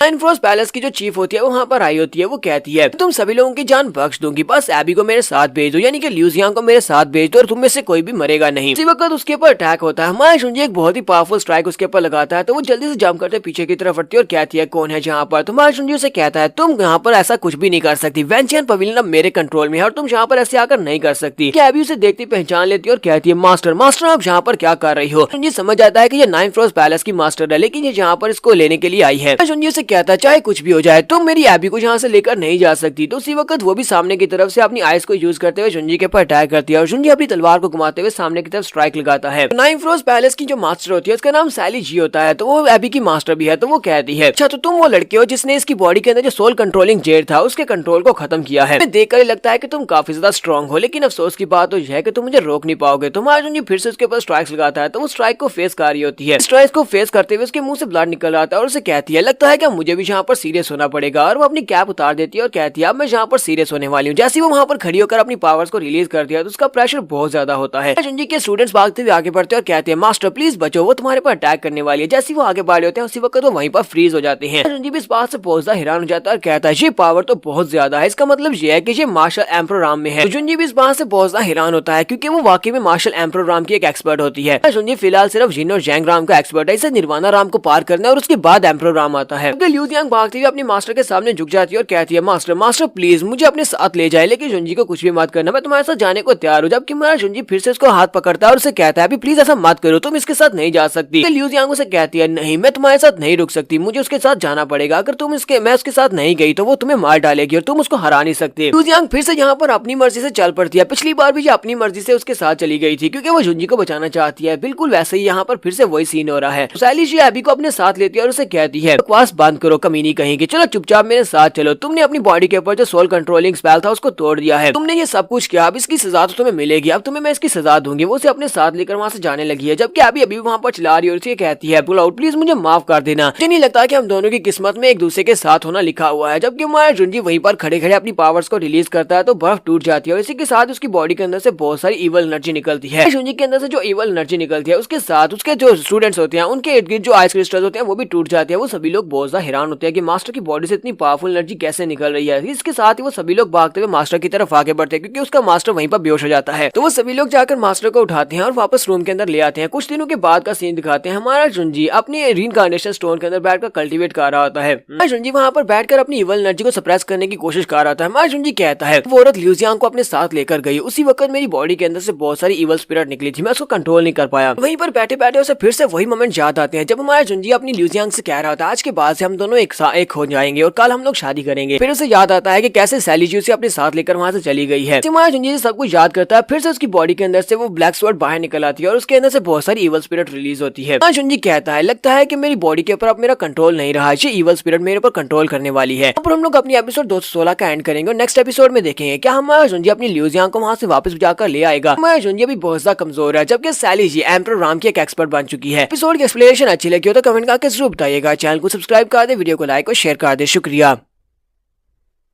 तो लास्ट एपिसोड के एंड पे हमने देखा था कि हमारा जुंजी अपने रीइंकार्नेशन स्टोन के अंदर बैठकर कल्टीवेट कर रहा था। हमारा जुंजी कहता है मेरी ल्यूजियांग को मुझसे छीन कर ले जाया जा रहा था। उस वक्त मेरी बॉडी के अंदर से बहुत सारी इवल स्पिरिट निकली थी। वो सारी की सारी इवल स्पिरिट अचानक से मेरी बॉडी के अंदर से निकली थी, कंट्रोल नहीं कर पा रहा था। मुझे यहाँ पर इसको कंट्रोल करना होगा वरना ब्लैक स्वॉर्ड मेरी बॉडी के ऊपर कब्जा कर लेगी। वक्त उसकी बॉडी से फिर से एनर्जी निकलना स्टार्ट होती है और इसके साथ उसकी ब्लैक स्वॉर्ड उसके सामने अपीयर होती है। जुंजी वहीं से ब्लैक स्वॉर्ड की डिवाइन सी के अंदर चला जाता है। तो वो कहता है ये क्या मैं इसके इनर वर्ल्ड के अंदर आ गया हूँ। जुंजी के सामने जो ब्लैक स्वॉर्ड होती है उसी वक्त वो शेप लेना स्टार्ट करती है और जुंजी से कहती है तो फाइनली यहाँ पर मैं भी शेप ले रहा हूँ, तो फाइनली मुझे मौका मिल ही गया है। जुंजी से कहता है कौन हो तुम कौन हो। तो जुंजी की ब्लैक स्वॉर्ड वहाँ पर दूसरा जुंजी बन जाती है जो कि उसका इनर डीमन होती है। तो वो उसे कहता है मैं तुम्हारा डेविल सेल्फ हूँ। के साथ ही वो अपनी तलवार को घुमाते हुए मैं जुंजी के ऊपर अटैक कर देता है और कहता है अब तुम्हें यहाँ पर खत्म होना होगा क्योंकि मैं तुम्हारे ऊपर कब्जा करने वाला हूँ। तुम बहुत ज्यादा कमजोर हो, इतने कमजोर होकर तुम कुछ भी नहीं कर सकते। जुंजी उसे कहता है डार्क पेज क्या ये तुम हो, क्या ये तुम यहाँ पर मेरे ऊपर किसी किस्म की ट्रिक को यूज कर रही हो ताकि तुम मेरी बॉडी पर कब्जा कर सको। उसका इनर डीमन उसे कहता है तुम तो बहुत बड़े बेवकूफ हो, तुम यहाँ पर इस तरह की प्रिटेंडिंग क्यों कर रहे हो, तुम यहाँ पर नाटक क्यों कर रहे हो, तुम्हें अच्छी तरह से पता है कि मैं कौन हूँ, मुझे पता है कि तुम लिu जियांग को बचाना चाहते हो, अगर तुम लिu जियांग को बचाना चाहते हो फिर मैं यहाँ पर तुम्हारी मदद कर सकता हूँ, क्योंकि तुम यहाँ पर जिस जज्बे के साथ उसको बचाना चाहते थे मैं वही ऑब्सेशन हूँ, उसी जज्बे से जन्मा हूँ, मैं बहुत ज्यादा पावरफुल हूँ, मैं अपनी पावर्स तुम्हें दे सकता हूँ। तुम माया जुंजी पर अटैक करते हो तो माया जुंजी पीछे की तरफ गिर जाता है। माया जुंजी का डीमन सेल्फ से कहता है तुम तो यहाँ पर मुझे भी नहीं हरा पा रहे, तुम्हें क्या लगता है कि तुम उस एम्परर राम की सैली जी को हरा सकते हो और अपने लिu जियांग को उससे बचाकर वापस ला सकते हो। एम्परर राम की एक्सपर्ट है और तुम कुछ भी नहीं कर सकते। जुंजी कहता है मैं लिu जियांग को बचाने के लिए कुछ भी कर सकता हूँ। डीमन सेल्फ से कहता है तो फिर मुझे यहाँ पर तुम्हारी मदद करने दो, मैं तुम्हारी मदद करूंगा, तुम्हारे रास्ते में आने वाले हर एक को मैं मार डालूंगा जब तक लिu जियांग को बचा नहीं लेते, हम दोनों मिलकर उसको बचाएंगे। माया जुंजी उसके ऊपर अटैक करते हुए उसको सेंटर से दो हिस्सों में काट देता है, क्योंकि वो एक इमेजिनरी सेल्फ होता है। तो माया जुंजी से कहता है निर्दोष लोगों को तुम्हारी मदद से मार डालूंगा, तो मेरी लिu जियांग मुझसे बहुत ज्यादा नाराज हो जाएगी, वो इस बात को बिल्कुल पसंद नहीं करती कि मैं इनोसेंट लोगों की जान लूं। तुम तो यहाँ पर सिर्फ और सिर्फ मेरी सोल और मेरे हार्ट के ऊपर कब्जा करना चाहते हो, अगर मैं तुम्हारी बात मान लेता हूँ तो मेरी पूरी बॉडी के ऊपर कब्जा कर लोगे और मैं ऐसा बिल्कुल भी होने नहीं दूंगा। जुंजी सोच रहा था इसने तो यहाँ पर मेरी बॉडी के ऊपर कब्जा कर ही लिया था, ये मेरा इनर डीमन है, यहाँ पे जो ब्लैक स्वॉर्ड है जो भी है ये मेरी बॉडी के ऊपर कब्जा कर रहा था। इसने यहाँ पर एक बात तो वाकई में पता की है कि मैं अभी इतना ज्यादा स्ट्रॉन्ग नहीं हूँ, मुझे बहुत ज्यादा स्ट्रॉन्ग बनना होगा ताकि मैं अपनी लिu जियांग को बचा सकूं। इस वक्त ज़ाओ उसके पीछे आकर खड़ी हो जाती है जो कि असली ब्लैक स्वॉर्ड की ओनर है, तो वो उसे कहती है मैं बिल्कुल परेशान होने की जरूरत नहीं है, मैं तुम्हारे साथ हूँ, हम लोग लिu जियांग को ले नहीं आते तब तक मैं तुम्हारे साथ हूँ, मेरी पावर्स हमेशा बढ़ती जा रही है। तुम्हारे जुंजी से कहता है डार्क स्वॉर्ड तुम यहाँ पर क्या कर रही हो। डार्क स्वॉर्ड उसे कहती है देखो मैं तुम्हारे लिए गिफ्ट लेकर आई हूँ, तो उसने वैन वूजी की बॉडी को भी सोल को भी अब्सॉर्ब कर लिया होता है और उसकी सोल को भी माया जुंजी का गुलाम बना देती है। वो उसे कहती है जरा देखो तो सही मैं तुम्हारे लिए क्या लेकर आई हूँ, पास तुम्हारे लिए अनडेड स्वॉर्ड स्लेव्स है, ये सारे के सारे स्वॉर्ड स्लेव तुम्हारे लिए फाइट करेंगे और इनकी पावर्स उतनी ही रहेंगी जितनी इनके पास थी। इसी तरह तुम मुझे रिसोर्सेज देते रहे, तुम रिसोर्सेज को हासिल करते रहे तो मैं तुम्हारे लिए पूरी की पूरी एक आर्मी खड़ी कर दूंगी और बहुत ही जल्दी हम लोग 9 आइस पैलेस वालों को हरा देंगे। वैन वूजी माया जुंजी के सामने घुटने टेकता है और उसे कहता है मास्टर मैं आपकी सर्विस के लिए रेडी हूँ, बताइए आपको मुझसे क्या चाहिए। माया जुंजी सोच रहा होता है लेकिन ये सब कुछ तो बिल्कुल भी ठीक नहीं है। तावी आगे बढ़ती है और उसे कहती है क्या तुम्हें लगता है कि ये सब कुछ ठीक नहीं है, क्या तुम लिu जियांग को बचाना नहीं चाहते, लिu जियांग वहाँ पर पता नहीं कितनी ज्यादा मुश्किल में होगी, उसे किस तरह सजा दी जा रही होगी। माया जुंजी से कहता हाँ मैं उसे बचाना चाहता हूँ। तो तावी से कहती है तुम्हें बस मेरे पर भरोसा करना होगा, इस दुनिया में सिर्फ और सिर्फ मैं अकेली ऐसी हूँ जो कि तुम्हें बहुत ज्यादा स्ट्रॉन्ग बनाना चाहती हूँ, क्योंकि जितना ज्यादा तुम स्ट्रॉन्ग बनोगे उतना ज्यादा मैं स्ट्रॉन्ग बनूंगी। इसी के साथ ही वहाँ पर काफी सारी डार्क एनर्जी निकलती है और डार्क एनर्जी के साथ उसके माथे के ऊपर एक स्वॉर्ड एनर्जी के साथ एक स्वॉर्ड बना देती है। माया जुंजी से कहता हाँ मैं स्ट्रॉन्ग बनना चाहता हूँ। जैसे माया जुंजी वहाँ पर ये बात कहता है इसी के साथ ही डार्क स्वॉर्ड उसकी बॉडी के ऊपर अपनी छाप छोड़ देती है। डार्क स्वॉर्ड के लिए वेपन्स और ट्रेजर्स इनको एब्सॉर्ब करना, इससे उसकी एनर्जी बढ़ती है। तो माया जुंजी अपने पास से 2 रिंग्स निकालता है, एक रिंग उसके पास वैंजियन पवेलियन की तरफ से होती है और दूसरी एंशियंट स्टार सेक्टर की तरफ से होती है और उन दोनों रिंग्स के अंदर बहुत सारा खजाना होता है। जुंजी से कहता है इसके अंदर बहुत सारा खजाना पड़ा है, ये सारे के सारे रिसोर्सेज तुम इस्तेमाल कर सकते हो, इनको एब्सॉर्ब कर लो, इससे तुम्हारी एनर्जी बढ़ेगी। साथ ही माया जुंजी को वहाँ पर एक स्क्रॉल दिखाई देता है जो कि वैंजियन मैनुअल होता है। माया जुंजी कहता है जो तो वैंजियन सेक्टर का है। माया जुंजी के पास एक आर्म कार्ड भी था जो आपको याद होगा, उसके पास जो अवेंटाइन आर्म कार्ड होता है वो रेजोनेट कर रहा था। माया जुंजी कहता है जी क्या मेरा ये आर्म कार्ड यहाँ पर रेजोनेट कर रहा है, लगता है कि इस खजाने के अंदर और भी ज्यादा इसके टुकड़े हो सकते हैं, मैं उनको भी इनके साथ कंबाइन कर लेता हूँ। माया जुंजी वहीं पर चेक करता है तो उसे वहाँ पर कुछ टुकड़े दिखाई देते हैं, वो वाकई में वहाँ पर कुछ पीसेस होते हैं और साथ में वहाँ पर कुछ क्रिस्टल्स होते हैं, कुछ स्पेशल पावर क्रिस्टल्स होते हैं जो कि इस आर्म कार्ड के अंदर फिट होने के लिए बने होते हैं। माया जुंजी कहता है इन आर्म कार्ड के टुकड़ों के ऊपर तो कुछ इंस्क्रिप्शंस भी हैं, लगता है ये इसकी एक्सेसरीज हैं। इसके साथ ही माया जुंजी के पास वहाँ पर उसके ऊपर 2 क्रिस्टल्स आकर लगते हैं, एक फायर के लिए होता है और एक रेड कलर का होता है। माया जुंजी कहता है इनमें से एक क्रिस्टल तो मेरे पास वैन वूजी की तरफ से आया था जिसके अंदर लाइट सोर्स है और दूसरा फायर सोर्स वाला क्रिस्टल है, मास्टर गू के पास से मेरे पास आया है। जुंजी के पास जब उसके विंटाइन आर्म कार्ड के ऊपर दोनों क्रिस्टल्स आकर जुड़ जाते हैं तो एनर्जी से बना हुआ एक बड़ा सा ड्रैगन निकलता है। माया जुंजी की पावर्स पहले से बहुत ज्यादा बढ़ जाती हैं। जुंजी कहता है मुझे पता था कि ये एम्परर लेवल का वेपन है, फिलहाल के लिए ये एक लो लेवल का एम्परर लेवल का वेपन बन चुका है। माया जुंजी कहता है मेरी पावर्स यहाँ पर डबल हो चुकी हैं, अगर मैं इस विंटाइन आर्म कार्ड को अपने हाथ के ऊपर यूज करते हुए अपनी तलवार को यूज करूंगा तो जिन जैन राम का भी कोई भी एक्सपर्ट मेरे सामने टिक नहीं पाएगा, ये आसानी से जिन और जैंग राम के एक्सपर्ट्स को भी हरा सकता हूँ। इसके साथ ही माया जुंजी कहता है लगता है कोई मेरे रूम के अंदर एंटर हुआ है, मुझे जाकर देखना चाहिए। तो माया जुंजी अपने रिइंकार्नेशन स्टोन से बाहर निकलता है तो ज़ाओ वहाँ पर खड़ा होता है। तो ज़ाओ चू से कहता है मास्टर एक बहुत ही बुरी खबर है। तो जुंजी से कहता है बताओ क्या हुआ है। चू से कहता है मास्टर आपको याद होगा 3 दिन पहले हम लोगों ने अपने कुछ लोगों को भेजा था, एल्डर बाइली ने अपने 10 स्टूडेंट्स को भेजा था, वो सारे के सारे एलीट डिसाइपल्स थे, 3 डायनेस्टीज में भेजा गया था ताकि वो वहाँ पर जाकर हमारे बारे में बता सके कि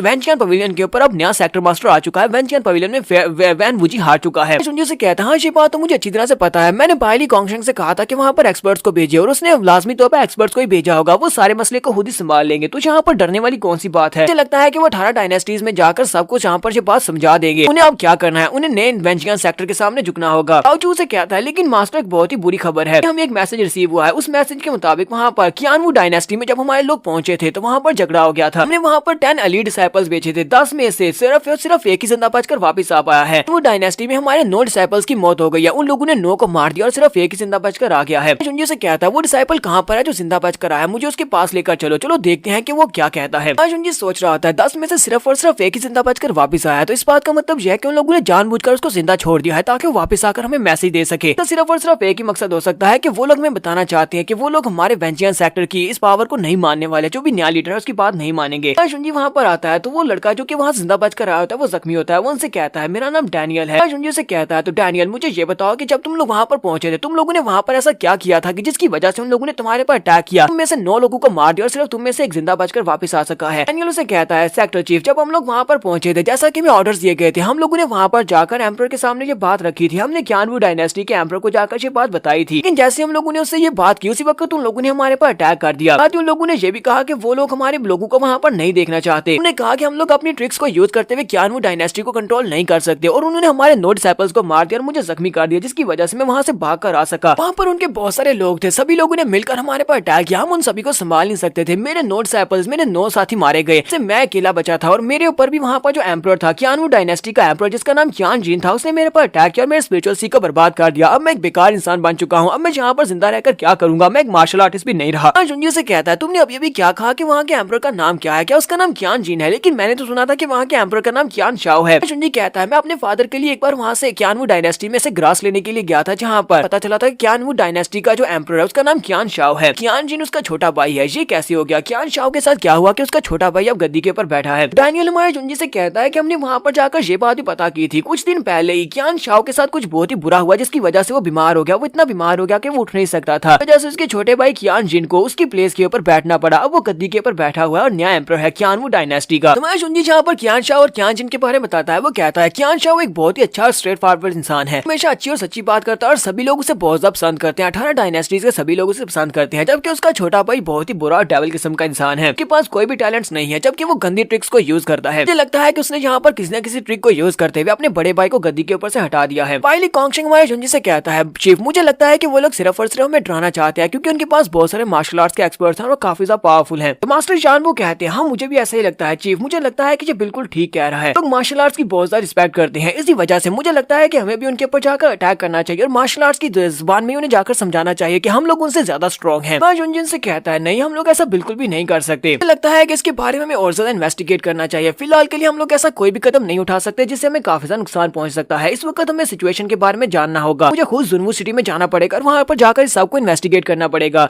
कॉन्गशिंग उसे कहता है लेकिन चीफ आपको वहाँ पर नहीं जाना चाहिए, ये सारी मेरी गलती है, मैंने वहाँ पर डिसाइपल्स को भेजा था तो ये मेरी जिम्मेदारी बनती है और वैसे भी ये मेरा काम है, मुझे वहाँ पर जाने दो, जाकर इन्वेस्टिगेट करने दे, वहाँ पर जुनवू सिटी में जाता हूँ। जुनजी से कहता है नहीं तुम चीफ एल्डर हो, मुझे लगता है कि तुम्हें यहाँ पर रहना चाहिए और यहाँ के सारे मसलों को तुम संभालो, यहाँ पर ना होने की वजह से हमारे वेंजियन सेक्टर के जितने भी ऑपरेशन है वो सारे के सारे मुश्किल में पड़ सकते हैं, यानी कि वो खराब हो सकते हैं या उनको बिगड़ सकते हैं, वजह से मैं वहाँ पर जाता हूँ, मेरे यहाँ से गायब होने से ज्यादा फर्क नहीं पड़ेगा। तुम्हारा जुनजी सोच रहा था मैं वहाँ पर क्लाउड बनकर जाऊंगा क्योंकि उन सभी को मास्टर लूजुन के बारे में तो पता है कि वेंजियन सेक्टर का नया जो लीडर है उसका नाम लूजुन है, लेकिन उन्हें क्लाउड के बारे में नहीं पता, मैं क्लाउड चू बनकर वहाँ पर जाऊंगा। तो उसके बाद हमारा जुनजी अपने सफर पर निकल चला है, हमारा जुनजी अपने बैंक्शन पाइथन पर बैठता है और उसके साथ वो स्पेस में ट्रेवल करते हुए आगे की तरफ बढ़ता है। हमारा जुनजी कहता है मेरे स्पिरिट डिवावरिंग पाइथन ने जहाँ पर एनर्जी को एब्जॉर्ब किया है, इसने एनर्जी को एब्जॉर्ब करने के बाद लेवल अप किया और उसके बाद फाइट के अंदर बड़ी आसानी से तैर सकता है। हमारा जुनजी बहुत ही जल्दी जुनवू सिटी में पहुंच जाता है, वो जुनवू सिटी के बाहर पहुंचता है और कहता है लगता है कि हम लोग जुनवू सिटी में पहुंच चुके हैं, इस सिटी तो पहले से काफी ज्यादा बदल चुका है। तुम्हारा जुनजी कहता है पाइथन स्नेक तुम्हारा बहुत बहुत शुक्रिया, साथ ही वो कहता है मुझे भी यहाँ पर अपनी अपीयरेंस को चेंज कर लेना चाहिए, आ चुका है यहाँ पर इसको इन्वेस्टिगेट करने का है यहाँ पर क्या हुआ है। जुनजी जहाँ पर फाइनली काफी अरसे के बाद दोबारा से अपनी रियल अपीयरेंस में आ जाता है, तुम्हारा जुनजी जहाँ पर जुनजी बन जाता है। जुनजी कहता है लास्ट टाइम मैं इस क्यानवू डायनेस्टी में आया था, उस वक्त मैं इसी अपीयरेंस के साथ आया था, चलो देखते हैं कि यहाँ पर क्या कुछ बदला, क्या शायद कोई मुझे यहाँ पर पहचानता है या नहीं। तो यहाँ पर हम लोग अपनी एपिसोड 217 का एंड करेंगे। एपिसोड की एक्सप्लेनेशन अच्छी लगी हो तो कमेंट करके जरूर बताइएगा, चैनल को सब्सक्राइब कर दे, वीडियो को लाइक और शेयर कर दे, शुक्रिया।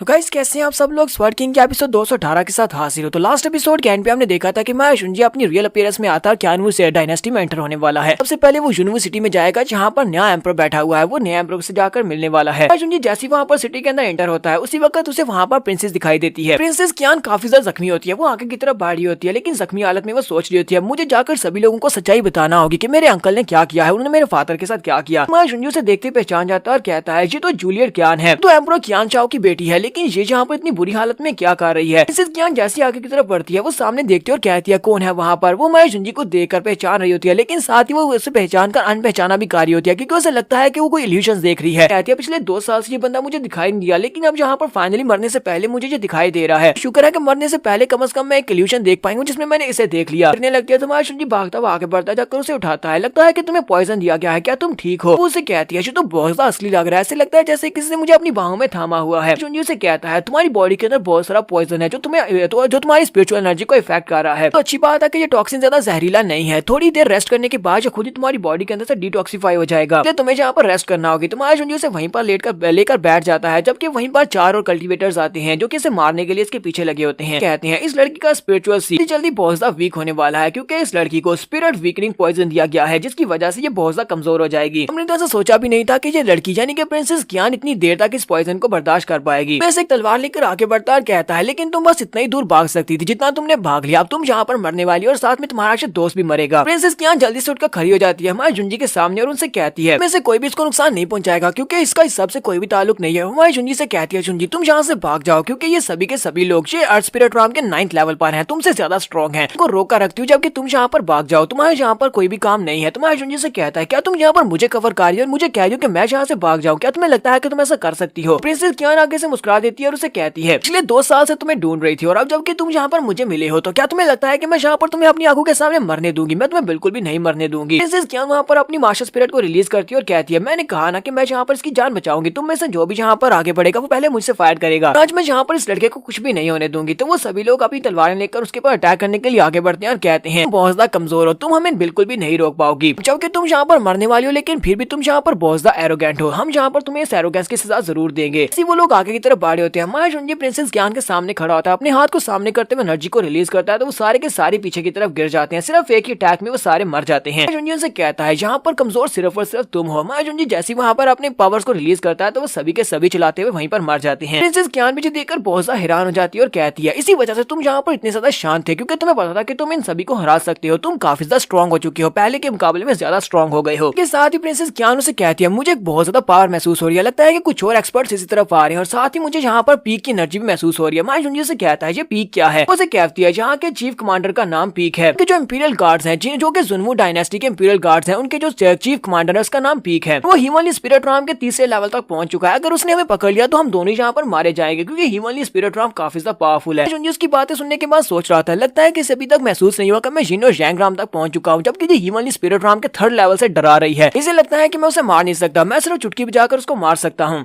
लेकिन फिलहाल के लिए मुझे इसके साथ ही आगे बढ़ना होगा, क्योंकि इसको पता नहीं चलना चाहिए कि मैं बहुत ज्यादा स्ट्रॉन्ग हो चुका हूँ। प्रिंसेस कियान वहाँ पर से अपने निशान मिटा देती है और उसे कहती है मैं जल्दी से यहाँ से भागना होगा। वो लोग जहाँ पर पहुंचने वाले हैं तो वो दोनों वहाँ से भाग जाते हैं। थोड़ी देर के बाद चीफ कमांडर वहाँ पर पहुंच जाता है। चीफ कमांडर पीक वहाँ पर आता है। वो कहते हैं मास्टर यहाँ पर से आगे से उनके ट्रेसेस मिट चुके हैं, हमें यहाँ पर पता नहीं चल रहा कि वो लोग आगे कौन सी डायरेक्शन में गए हैं। हम लोग क्या करें? क्या हम लोग उसे और ज्यादा ढूंढे? उन लोगों से कहता है वो बहुत ज्यादा लकी है, इस बार तो वो यहाँ से भाग गई है, लेकिन यहाँ पर मेरे ऑर्डर सभी तक पहुंचा दो। तुम्हें जुनवू सिटी के अंदर और जुनवू सिटी के बाहर हर एक जगह के ऊपर इन्वेस्टिगेट करना, जाकर उसे ढूंढो, वो कहीं पर भी भागकर नहीं जानी चाहिए। एक सीन में जी बिल्डिंग का दिखाया जाता है। कियान हमारे जुंजी को जी बिल्डिंग के अंदर लेकर आती है। वो जी फैमिली का हाउस होता है। वो लोग पीछे से दरवाजे से अंदर घुसते हैं और जाकर अंदर बैठ जाते हैं। जुंजी उसको हील करने में उसकी मदद कर रहा था ताकि उसकी बॉडी के अंदर से उसके पॉइजन को निकाला जा सके। जुंजी से कहता है तुम्हारी बॉडी के अंदर जितना भी टॉक्सिन था वो सारे का सारा निकल चुका है, अब तुम्हारी इंजरीज भी हील हो रही है। प्रिंसेस कियान से कहती है तुम्हारा बहुत बहुत शुक्रिया। उसके बाद हमारा जुंजी खिड़की में खड़ा होकर नीचे देखता और कहता है तुम मुझे इस बिल्डिंग की बैकग्राउंड के बारे में बता सकते हो, जहाँ पर तो बहुत सारे लोग हैं जो कि बाहर पेट्रोलिंग कर रहे हैं। तुम्हें वाकई में लगता है कि उनमें से कोई भी यहाँ पर अंदर नहीं आएगा, वो सिर्फ बाहर ही रहेंगे। प्रिंसेस कियान उसे कहती है परेशान होने की जरूरत नहीं है, ये बिल्डिंग जी फैमिली वालों की है। यहाँ पर इस बिल्डिंग में इसीलिए आकर छुपी हूँ क्योंकि बाहर जो लोग पहरा दे रहे हैं उनमें बहुत सारे लोग जिन और जैंग राम के एक्सपर्ट भी हैं। इसका मतलब यह है कि कोई भी यहाँ पर मर्जी के साथ आ जा नहीं सकता, जैसे हम लोग यहाँ पर आसानी से छुप सकते हैं और सेफ रहेंगे। तो साथ ही उसे कहती है बहुत ही जल्दी यहाँ पर एक ऑक्शन होने वाली है, उस ऑक्शन में बहुत सारी रेयर आइटम्स भी आएंगे। अगर हम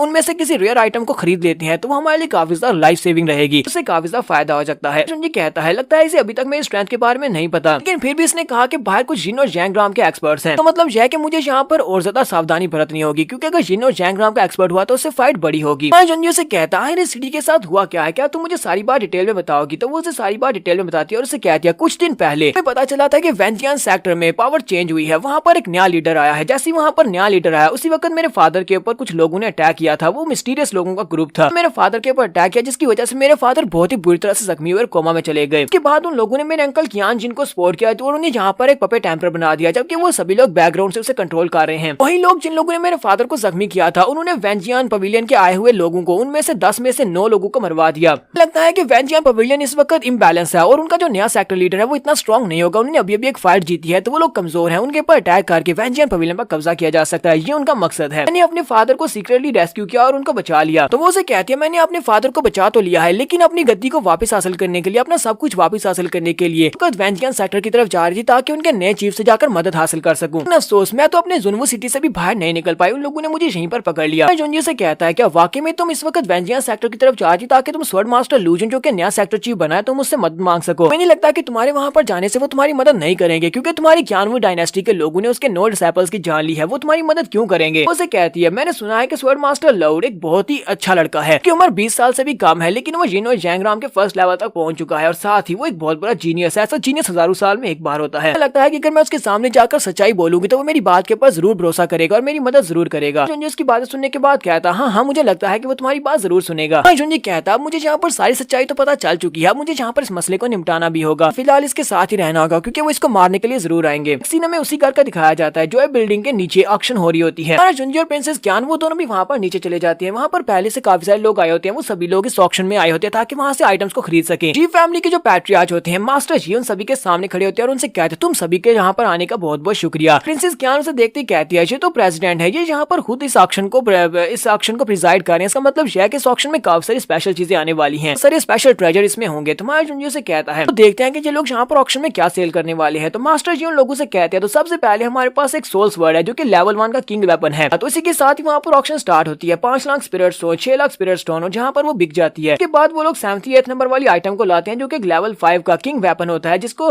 रेड फीदर ड्रेस कहा जाता है, यानी कि वो एक ड्रेस होती है। मास्टर जी उन लोगों को इस ड्रेस के बारे में बताते हैं। वो उनसे कहते हैं इस स्पिरिट ड्रेस को फीदर स्पिरिट बर्ड के पंखों से बनाया गया है और ये वाटर, फायर और साथ साथ पॉइजन को भी फायर को बर्दाश्त कर सकता है। इसके साथ साथ ये तुम्हारी स्पीड को भी बहुत ज्यादा बढ़ा सकता है। ज्ञान उस ड्रेस को देखकर बहुत ज्यादा खुश हो जाती है और कहती है मुझे ये ड्रेस चाहिए, काश मैं इसको खरीद पाती क्योंकि ये ड्रेस तो बहुत ज्यादा प्यारी है और साथ में बहुत ज्यादा स्पेशल भी है। इसके साथ मास्टर स्पिरिट भी बाइंड करेगी और साथ साथ मेरी स्पीड बहुत ज्यादा बढ़ जाएगी। जैसे वहाँ पर बिड स्टार्ट होती है सबसे पहले कोई बिड करने वाला वहाँ पर 3 मिलियन कह देता है। तो इसी के साथ प्रिंसेस ज्ञान कहती है जो तो बहुत ज्यादा महंगी है, मैं इसे खरीद नहीं सकती। तो प्रिंसेस ज्ञान वहीं पर उदास होकर बैठ जाती है जबकि मैं जुनजी की तरफ देखता और कहता है सारी लड़कियां एक जैसी होती हैं। प्रिंसेस ज्ञान कहती है मुझे ये ड्रेस चाहिए थी, मुझे ये बहुत ज्यादा पसंद आई है। हमारे जुनजी की बात सुनने के बाद डायरेक्टली वहाँ पर कहता है मैं यहाँ पर 5 मिलियन स्पिरिट स्टोन देने को तैयार हूँ। साथ ही वहाँ पर एक और लड़की होती है जो कहती है मैं इसके लिए 5.1 मिलियन देने को तैयार हूँ, ये वाली ड्रेस मैं लेकर जाऊंगी। प्रिंसेस ज्ञान हमारे जुनजी से कहती है मैं यहाँ पर तुम्हारी काइंडनेस को अप्रिशिएट करती हूँ, मैं इस बात को कभी नहीं भूलूंगी। पता है कि दूसरी तरफ से जिस औरत ने यहाँ पर बिड किया है वो जुन फैमिली की एक बहुत ही पावरफुल और बहुत ही अमीर औरत है, के साथ बिडिंग नहीं कर सकते। जुनजी से कहता है तुम्हें किसने कह दिया कि हम उसके साथ बिडिंग नहीं कर सकते।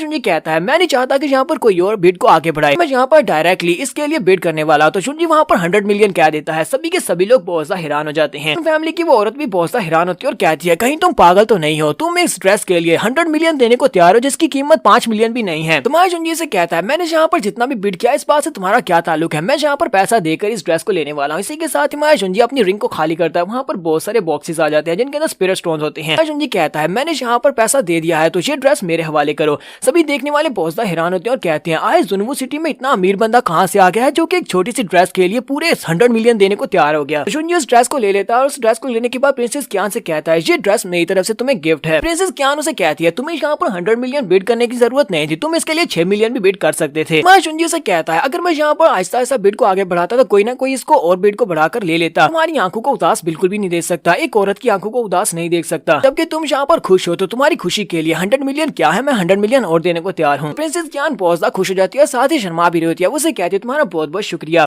उन सभी लोगों से कहते हैं तो यहाँ पर हम लोग ऑक्शन को खत्म करने वाले हैं इस फाइनल आइटम के साथ, वो एक सेप्टर होती है। उन सभी लोगों से कहते हैं हमें लगता है कि ये एक लेवल 9 का किंग लेवल का वेपन है, तो तुम में से कौन इसको खरीदना चाहेगा। कि हमें इसके ओरिजिन के बारे में कुछ भी नहीं पता, इतना पता है कि हजारों इनोसेंट सोल्स को इसने लाइट के अंदर चेंज कर दिया। के बाद उन सभी हजारों लाखों सोल्स की वाइटैलिटी इसके अंदर है। लगता है कि ये वाकई में एक लेवल 9 का किंग लेवल का वेपन है और तुम लोग इसको यूज करते हुए किसी की सोल को भी ऑब्जर्व कर सकते हो। जबकि हमारा जुनजी वहाँ पर सोच रहा था इन लोगों को अंदाजा भी नहीं है कि ये लोग यहाँ पर क्या रख के बैठे हैं। मुझे पता चल चुका है कि ये क्या है, क्योंकि ये गोस्ट वुड है, कोई ऐसा वैसा वेपन नहीं है। ये एक एम्परर लेवल का वेपन है, वो भी एक सुप्रीम लेवल का एम्परर वेपन है। इन लोगों को लगता है कि ये एक लेवल 9 का किंग लेवल का वेपन है। इन लोगों को एक बहुत बड़ी गलती लगी है, ये तो एक सुप्रीम एम्परर लेवल का वेपन है। तो यहाँ पर हम लोग अपनी एपिसोड 218 का एंड करेंगे। तो नेक्स्ट एपिसोड में देखेंगे क्या हमारा जुंजी जहाँ पर सुप्रीम एम्परर लेवल के वेपन को हासिल कर पाएगा या नहीं। तो एपिसोड की एक्सप्लेनेशन अच्छी लगी हो तो कमेंट करके जरूर बताइएगा। चैनल को सब्सक्राइब कर दे, वीडियो को लाइक और शेयर कर दे। शुक्रिया।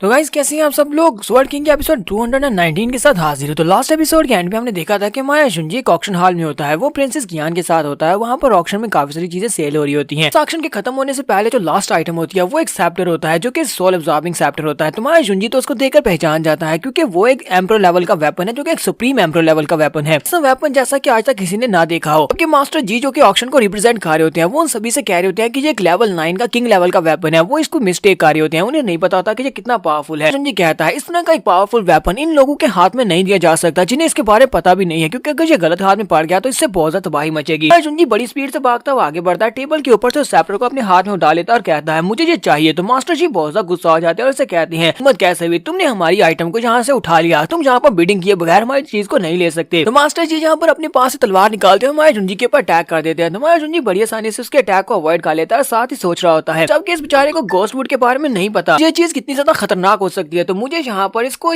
से निकालने के लिए इसे यहाँ पर थोड़ी गाइडेंस देनी होगी ताकि ये चीज मुझे अपने आप मुझे दे दे। माया जुंजी अपनी उंगली को सामने की तरफ करते हुए उसके माथे के ऊपर लगाता है और अपनी एनर्जी को उसकी बॉडी के अंदर इंटर करता है, साथ ही उसे गाइडेंस देता है। गाइडेंस का मतलब यह है कि वो ब्रेक थ्रू कर सके, इसी वजह से उसने यहाँ पर उसे कुछ स्पेशल टेक्निक्स दी हैं। माया जुंजी जैसे उसके माथे के ऊपर उंगली रखता है तो वहाँ पर जी फैमिली के गार्ड्स अपनी तलवारें लेकर आ जाते हैं और कहते हैं हमारी फैमिली पैट्रियार्च को छोड़ दो वरना हम तुम्हें मार डालेंगे। तो जुंजी उसके माथे के ऊपर हल्का सा फ्लिक करता है जिसके साथ ही मास्टर जी बहुत ज्यादा हैरान हो जाते हैं, उनकी आंखें खुली होती हैं क्योंकि वो काफी ज्यादा हैरान होते हैं। साथ ही वो अपने गार्ड से कहते हैं तुम सभी बेवकूफ हो, जल्दी से अपने हथियार नीचे करो, तुम में से कोई भी मास्टर के ऊपर अटैक नहीं करेगा। इसी के साथ ही मास्टर जी वहाँ जुंजी के सामने झुक जाते हैं और उसके सामने झुकते हुए कहते हैं प्लीज सर मुझे माफ कर देना और मेरे इन लोगों को भी, क्योंकि मुझे तो यहाँ पर नहीं पता था कि तुम कितने महान मास्टर हो। हाँ तुमने जहाँ पर मुझे जो कुछ दिया है वो बहुत कुछ है और मुझे लगता है कि तुमने मेरे पर एक बहुत बड़ा एहसान कर दिया। इसी के साथ ही वो सोलवुड को उठाते हैं और उसके सामने करते हुए कहते हैं सैप्टर को आपको गिफ्ट के तौर पर देना चाहता हूँ क्योंकि मुझे लगता है कि ये अगर हमारे पास रहेगी तो ये वेस्ट है, ये कितना ही पावरफुल वेपन क्यों ना हो, मैं आपको गिफ्ट में ये देना चाहता हूँ। तो माया जुंजी से कहता है अच्छा ठीक है मैं इसे रख लेता हूँ। माया जुंजी उस सैप्टर को रख लेता है और वहाँ से वापस की तरफ चल पड़ता है। माया जुंजी प्रिंसेस ज्ञान के साथ जब वहाँ से वापस की तरफ मुड़ता है तो उसके सामने वहाँ पर कुछ लोग खड़े होते हैं। माया जुंजी कहता है लगता है कि उन लोगों ने हमें ढूंढ लिया। दूसरी तरफ मास्टर जी का सीन दिखाते हैं, मास्टर जी भी वापस की तरफ जा रहे होते हैं, वो अपने रूम की तरफ जा रहे होते हैं। तो उनका बेटा उनसे कहता है फादर आपने ऐसा क्यों किया, वो एक लेवल 9 का किंग लेवल का वेपन था, हम उसे बहुत ही महंगे दामों में बेच सकते थे, तो आपने उस लड़के को ऐसे फ्री में वो क्यों दे दिया है। तो फादर उसके मुंह पर एक जबरदस्त थप्पड़ मारते हैं और उसे कहते हैं बेवकूफ कहेंगे, क्या तुम्हें पता भी है कि वो इंसान कितना ज्यादा पावरफुल है, बहुत ही पावरफुल इंसान है, उसने जहाँ पर मुझे सिर्फ कुछ रैंडम सी गाइडेंस दिया और उस गाइडेंस की मदद से मैं ब्रेक थ्रू कर सकता हूँ, में से कोई भी इसके ऊपर अटैक नहीं करेगा। मैं नहीं चाहता कि तुम में से कोई इसके ऊपर अटैक करे, अपने सभी लोगों को कह दो कि कोई भी इसके ऊपर अटैक नहीं करेगा। फिलहाल के लिए मैं सर्कुलेशन में जाने वाला हूँ ताकि मैं वहाँ पर बैठकर उसकी गाइडेंस के मुताबिक अपने आप को ब्रेक थ्रू करवा सकूं। कि मैंने ब्रेक थ्रू कर लिया तो मैं बहुत ज्यादा स्ट्रॉन्ग हो जाऊंगा। जुंजी और इसके साथ प्रिंसेस ज्ञान वो दोनों अभी भी यहाँ पर जी फैमिली के हाउस में ही होते हैं। प्रिंसेस ज्ञान माया जुंजी से कहती है क्या फिलहाल तुमने यहाँ पर मास्टर जी के साथ कोई एग्रीमेंट किया है जिसकी वजह से जी फैमिली के लोगों ने तुम्हें छोड़ दिया और हमारे पर अटैक भी नहीं कर रहे और उन्होंने सैप्टर भी तुम्हें दे दिया। जुंजी से कहता हाँ बिल्कुल ऐसे ही समझ लो, मैंने उसे कुछ डेंजर्स के बारे में बताया जिनके बारे में उसे कुछ भी नहीं पता, इसकी वजह से वो सैप्टर मुझे दे दी। तो सैप्टर के बदले मैंने उसे ब्रेक थ्रू का गाइडेंस दी है, वो बहुत ही जल्दी ब्रेक थ्रू कंप्लीट कर लेगा और जिन और जैंगराम के अगले लेवल तक पहुंच जाएगा, वजह से उसने ये एक्सचेंज किया है। तो प्रिंसेस ज्ञान उसकी बात सुनने के बाद पीछे की तरफ मुड़ जाती है और साथ ही वो गुस्सा भी होती है। उसे कहती है तुम यहाँ पर मुझसे बहुत ज्यादा मिस्टीरियसली बात कर रहे हो, तुम मुझसे खुल के बात नहीं कर रहे, इसलिए वजह मैं तुमसे बात नहीं करूंगी, मैं यहाँ से जा रही हूँ। वहाँ से चले जाने के बाद वो दूसरे रूम में चली जाती है। तो माया जुंजी अपने रिइनकार्नेशन स्टोन के अंदर जाता है, वो अपनी रिइनकार्नेशन स्टोन के अंदर जाता है, अपने पास से वुड सोल सैप्टर को बाहर निकालता और कहता है ये तो वाकई में एक लेजेंडरी आइटम है, इसके अंदर से बहुत सारी वुड एसेंस की एसेंस महसूस हो रही है। जुंजी के पास कभी बीस्ट फायर भी हुआ करती थी जो कि पहले उसके पास जाया हो गई थी जनरल ब्लड बुक के साथ फाइट करते हुए, लेकिन अब वो दोबारा से उसके पास डेवलप हो चुकी है। जुंजी कहता है तो मेरी बीस्ट फायर ने यहाँ पर टाइगर फॉर्म ले ली है, करंटली मैं सिर्फ और सिर्फ इतना ही कर सकता हूँ। तो माया जुंजी अपनी बीस्ट फायर के साथ सोल वुड के साथ उसको मिक्स करता है। माया जुंजी कहता है अगर मेरी बीस्ट फायर और जी सैप्टर दोनों आपस में मिक्स हो जाते हैं तो मुझे लगता है कि इससे एक बहुत ही अच्छा कॉम्बिनेशन बनने वाला है, इससे मुझे काफी सा फायदा होगा। इसके साथ ही माया जुंजी को महसूस होता है कि घर के बाहर काफी सारे लोग आ रहे हैं जिनमें पीक भी है। तो माया जुंजी कहता है तो मुझे बाहर जाना पड़ेगा क्योंकि प्रिंसेस ज्ञान इस वक्त बाहर है, जबकि दूसरी तरफ प्रिंसेस ज्ञान ने वो खरीदा हुआ ड्रेस पहन लिया है जो कि माया जुंजी ने उसके लिए 100 मिलियन में खरीदा है। ड्रेस को पहनकर कहती है तो वाकई में बहुत ज्यादा अच्छा है, इस वक्त मुझे लगता है कि मैंने पूरे 100 मिलियन कॉइंस अपनी बॉडी के ऊपर पहने हुए हैं। यानी उस लड़के के पास इतना सारा पैसा कहाँ से आया और उसने इतना सारा पैसा देकर मेरे लिए ये वाला ड्रेस खरीदा है। तो इसी के साथ ही प्रिंसेस ज्ञान को भी वहाँ पर ओरा महसूस होता है, वो कहती है काफी सारे लोगों का ओरा महसूस हो रहा है जो कि इसी तरफ आ रहे हैं, मुझे लगता है कि इस वक्त पीकटियान इसी तरफ आ रहा है। कहती है मुझे जल्दी से जल्दी जाकर इसको बताना होगा, मुझे क्लाउड को बताना होगा। वो भागती हुई रूम के अंदर आती है तो माया शुंजी वहाँ पर नहीं होता, क्योंकि माया शुंजी तो रिनकार्नेशन स्टोन के अंदर होता है, इसी वजह से उसे बाहर दिखाई नहीं देता। टियान वहाँ पर पहुंच जाता और कहता है मैं चाहता हूँ कि जी फैमिली के जितने गार्ड हैं वो सभी लोग हमारे रास्ते से दूर हैं, क्योंकि हम लोग यहाँ पर काम से आए, हम लोग अपने काम से यहाँ पर किसी को पकड़ने के लिए आए हैं और हमें यहाँ पर एम्परर ने ऑर्डर दिए हैं। मुझे नहीं लगता कि तुम लोग यहाँ पर हमारे एम्परर के ऑर्डर्स को डिसोबे करोगे, वरना तुम्हें सजा दी जाएगी। सामने एक एल्डर खड़ा होता है जो जी फैमिली का एल्डर होता है। उसे कहता है पीकियान तुम्हारी हिम्मत कैसे हुई, तुम यहाँ पर आकर हमारी जी फैमिली के अथॉरिटी को चैलेंज कर रहे हो, तुम हमारी फैमिली के हाउस के अंदर इस तरह नहीं घुस सकते। पीकियान उसके मुंह पर एक जबरदस्त थप्पड़ मारता है, जिससे वो एल्डर वहीं पर बेहोश होकर गिर जाता है। पीकियान उसे कहता है इस सिटी का रूलर चेंज हो चुका है, जब रूलर चेंज हो चुका है तो इसका मतलब यह है कि यहाँ पर हमारा रूल है। तुम्हारी जी फैमिली जहाँ की महान फैमिली हुआ करती थी, लेकिन अब तुम्हारे ऑर्डर्स नहीं चलेंगे। तो पीकियान अपनी आर्मी को लेकर वहाँ पर अंदर आता है और सभी लोग वहाँ पर तबाही मचा देते हैं, जहाँ के लोगों को मार देते हैं, साथ ही वहाँ पर आग लगा देते हैं। पीकियान आगे की तरफ बढ़ता जाता है, जबकि हमारी प्रिंसेस कियान को भी दिखाते हैं। प्रिंसेस कियान कहती है उम्मीद करती हूँ कि जुंजी यहाँ से भाग गया होगा, फिलहाल के लिए मुझे यहाँ पर उसके लिए और ज्यादा टाइम बाय करना होगा। तो वहाँ से भागना शुरू करती है। जैसे वो भागना शुरू करती है तो वो उसके पीछे लग जाते हैं। जब प्रिंसेस कियान भाग कर जा रही होती है तो पीकियान उसके सामने आकर खड़ा हो जाता है और कहता है तुम यहाँ पर छुपी हुई थी, अब तुम्हें क्या लगता है कि तुम यहाँ से भी भाग कर जा सकती हो। प्रिंसेस कियान भी काफी सा घबरा जाती है, तो वो उसे कहता है चलो जल्दी से इस लड़की को पकड़ लो, इसको अरेस्ट कर लो। तो वो सभी लोग जैसे उसके ऊपर अटैक करने के लिए आगे बढ़ते हैं ताकि वो उसे पकड़ सके। अगर प्रिंसेस कियान अपनी एनर्जी को रिलीज करती है, उसके पास उसकी मास्टर स्पिरिट होती है, उसको रिलीज करते हुए कहती है तुम्हें क्या लगता है कि तुम लोग इतनी आसानी से मुझे पकड़ सकते हो, तुम सभी लोग गद्दार हो। पीकियान प्रिंसेस कियान से कहता है तो तुम्हारे पास एक लेवल 5 का वेपन है जो कि एक ब्रेस की सूरत में है, लेकिन तुम्हें क्या लगता है कि ये तुम्हें मुझसे बचा पाएगा, तुम्हें मुझसे नहीं बचा सकता, तुम यहाँ पर मरोगी। अपनी एनर्जी को रिलीज करते हुए उसके ऊपर अटैक करता है। जैसे वो एनर्जी को रिलीज करते हुए उसके ऊपर अटैक करता है, उसी वक्त तुम्हारा जुंजी प्रिंसेस कियान के माइंड में से कहता है कि मैं चाहता हूँ कि तुम यहाँ पर अपनी स्वर्ड को कंट्रोल करो और सामने की तरफ देखो, तुम्हें तलवार की ट्रेजेक्टरी दिखाई देगी। उन सभी की तलवार की ट्रेजेक्टरी यानी कि उनके रास्ते को फॉलो करना होगा। तो वो सामने की तरफ देखते हैं तो उसे वहाँ पर तलवार की ट्रेजेक्टरी महसूस होती है। प्रिंसेस कियान हमारे जुंजी के इंस्ट्रक्शंस के मुताबिक वहाँ पर ट्रेजेक्टरी को फॉलो करती है, अपनी तलवार को घुमाती है और उनके ऊपर अटैक करती है। तो वो सभी के ऊपर अटैक करके उनको पीछे की तरफ गिरा देती है। इस बात से वो खुद भी काफी ज्यादा हैरान होती है और कहती है क्या मेरी तलवार इतनी ज्यादा स्ट्रॉन्ग कैसे होगी कि मैंने इन सभी को पीछे की तरफ गिरा दिया है। सभी के पीछे गिरने के बाद वो फिर से उठते हैं और उसके ऊपर अटैक करने के लिए आगे बढ़ते हैं और कहती है लगता है कि अब यहाँ पर नहीं बचने वाली, क्योंकि अब मैं यहाँ पर अटैक को फॉलो नहीं कर पाऊंगी। जैसे वो लोग उसके करीब पहुंचते हैं, हमारा जुंजी उसके सामने आकर खड़ा हो जाता है, तलवार को घुमाता है और उसके सामने जितने लड़के होते हैं वो सारे के सारे उड़ते हुए पीछे जाकर गिरते हैं। एक अटैक में हमारे जुंजी ने वहाँ पर बहुत सारे लड़कों को मार दिया है। जुंजी से कहता है अभी भी तुमने यहाँ पर जिस फीलिंग को महसूस किया उसको याद रखना। ज्ञान उसे कहती है क्या यहाँ पर तुम्हारी आवाज थी जो मेरे माइंड में आ रही थी, तुमने मुझे कहा था कि मैं यहाँ पर स्वर्ग की ट्रेजेक्टरी को फॉलो करो, तो तुम्हारे इंस्ट्रक्शंस के मुताबिक मैंने इनको मारा है। जुंजी से कहता हाँ मैंने तुम्हें यहाँ पर मारा है, तुम्हारे स्वर्ग कल्टीवेशन राम इतनी ज्यादा नहीं है और तुम बॉटम लेवल तक पहुंची हुई, मुझे लगता है कि तुम फर्स्ट लेवल तक पहुंच जाओगी। मैं सिर्फ और सिर्फ एक अपॉर्चुनिटी की जरूरत थी, इसी वजह से मैंने तुम्हें यहाँ पर वो अपॉर्चुनिटी दी है। उम्मीद है कि तुम यहाँ पर मेरे ऊपर इस बात का ब्लेम नहीं डालो कि मैंने तुम्हें मुश्किल में डाल दिया।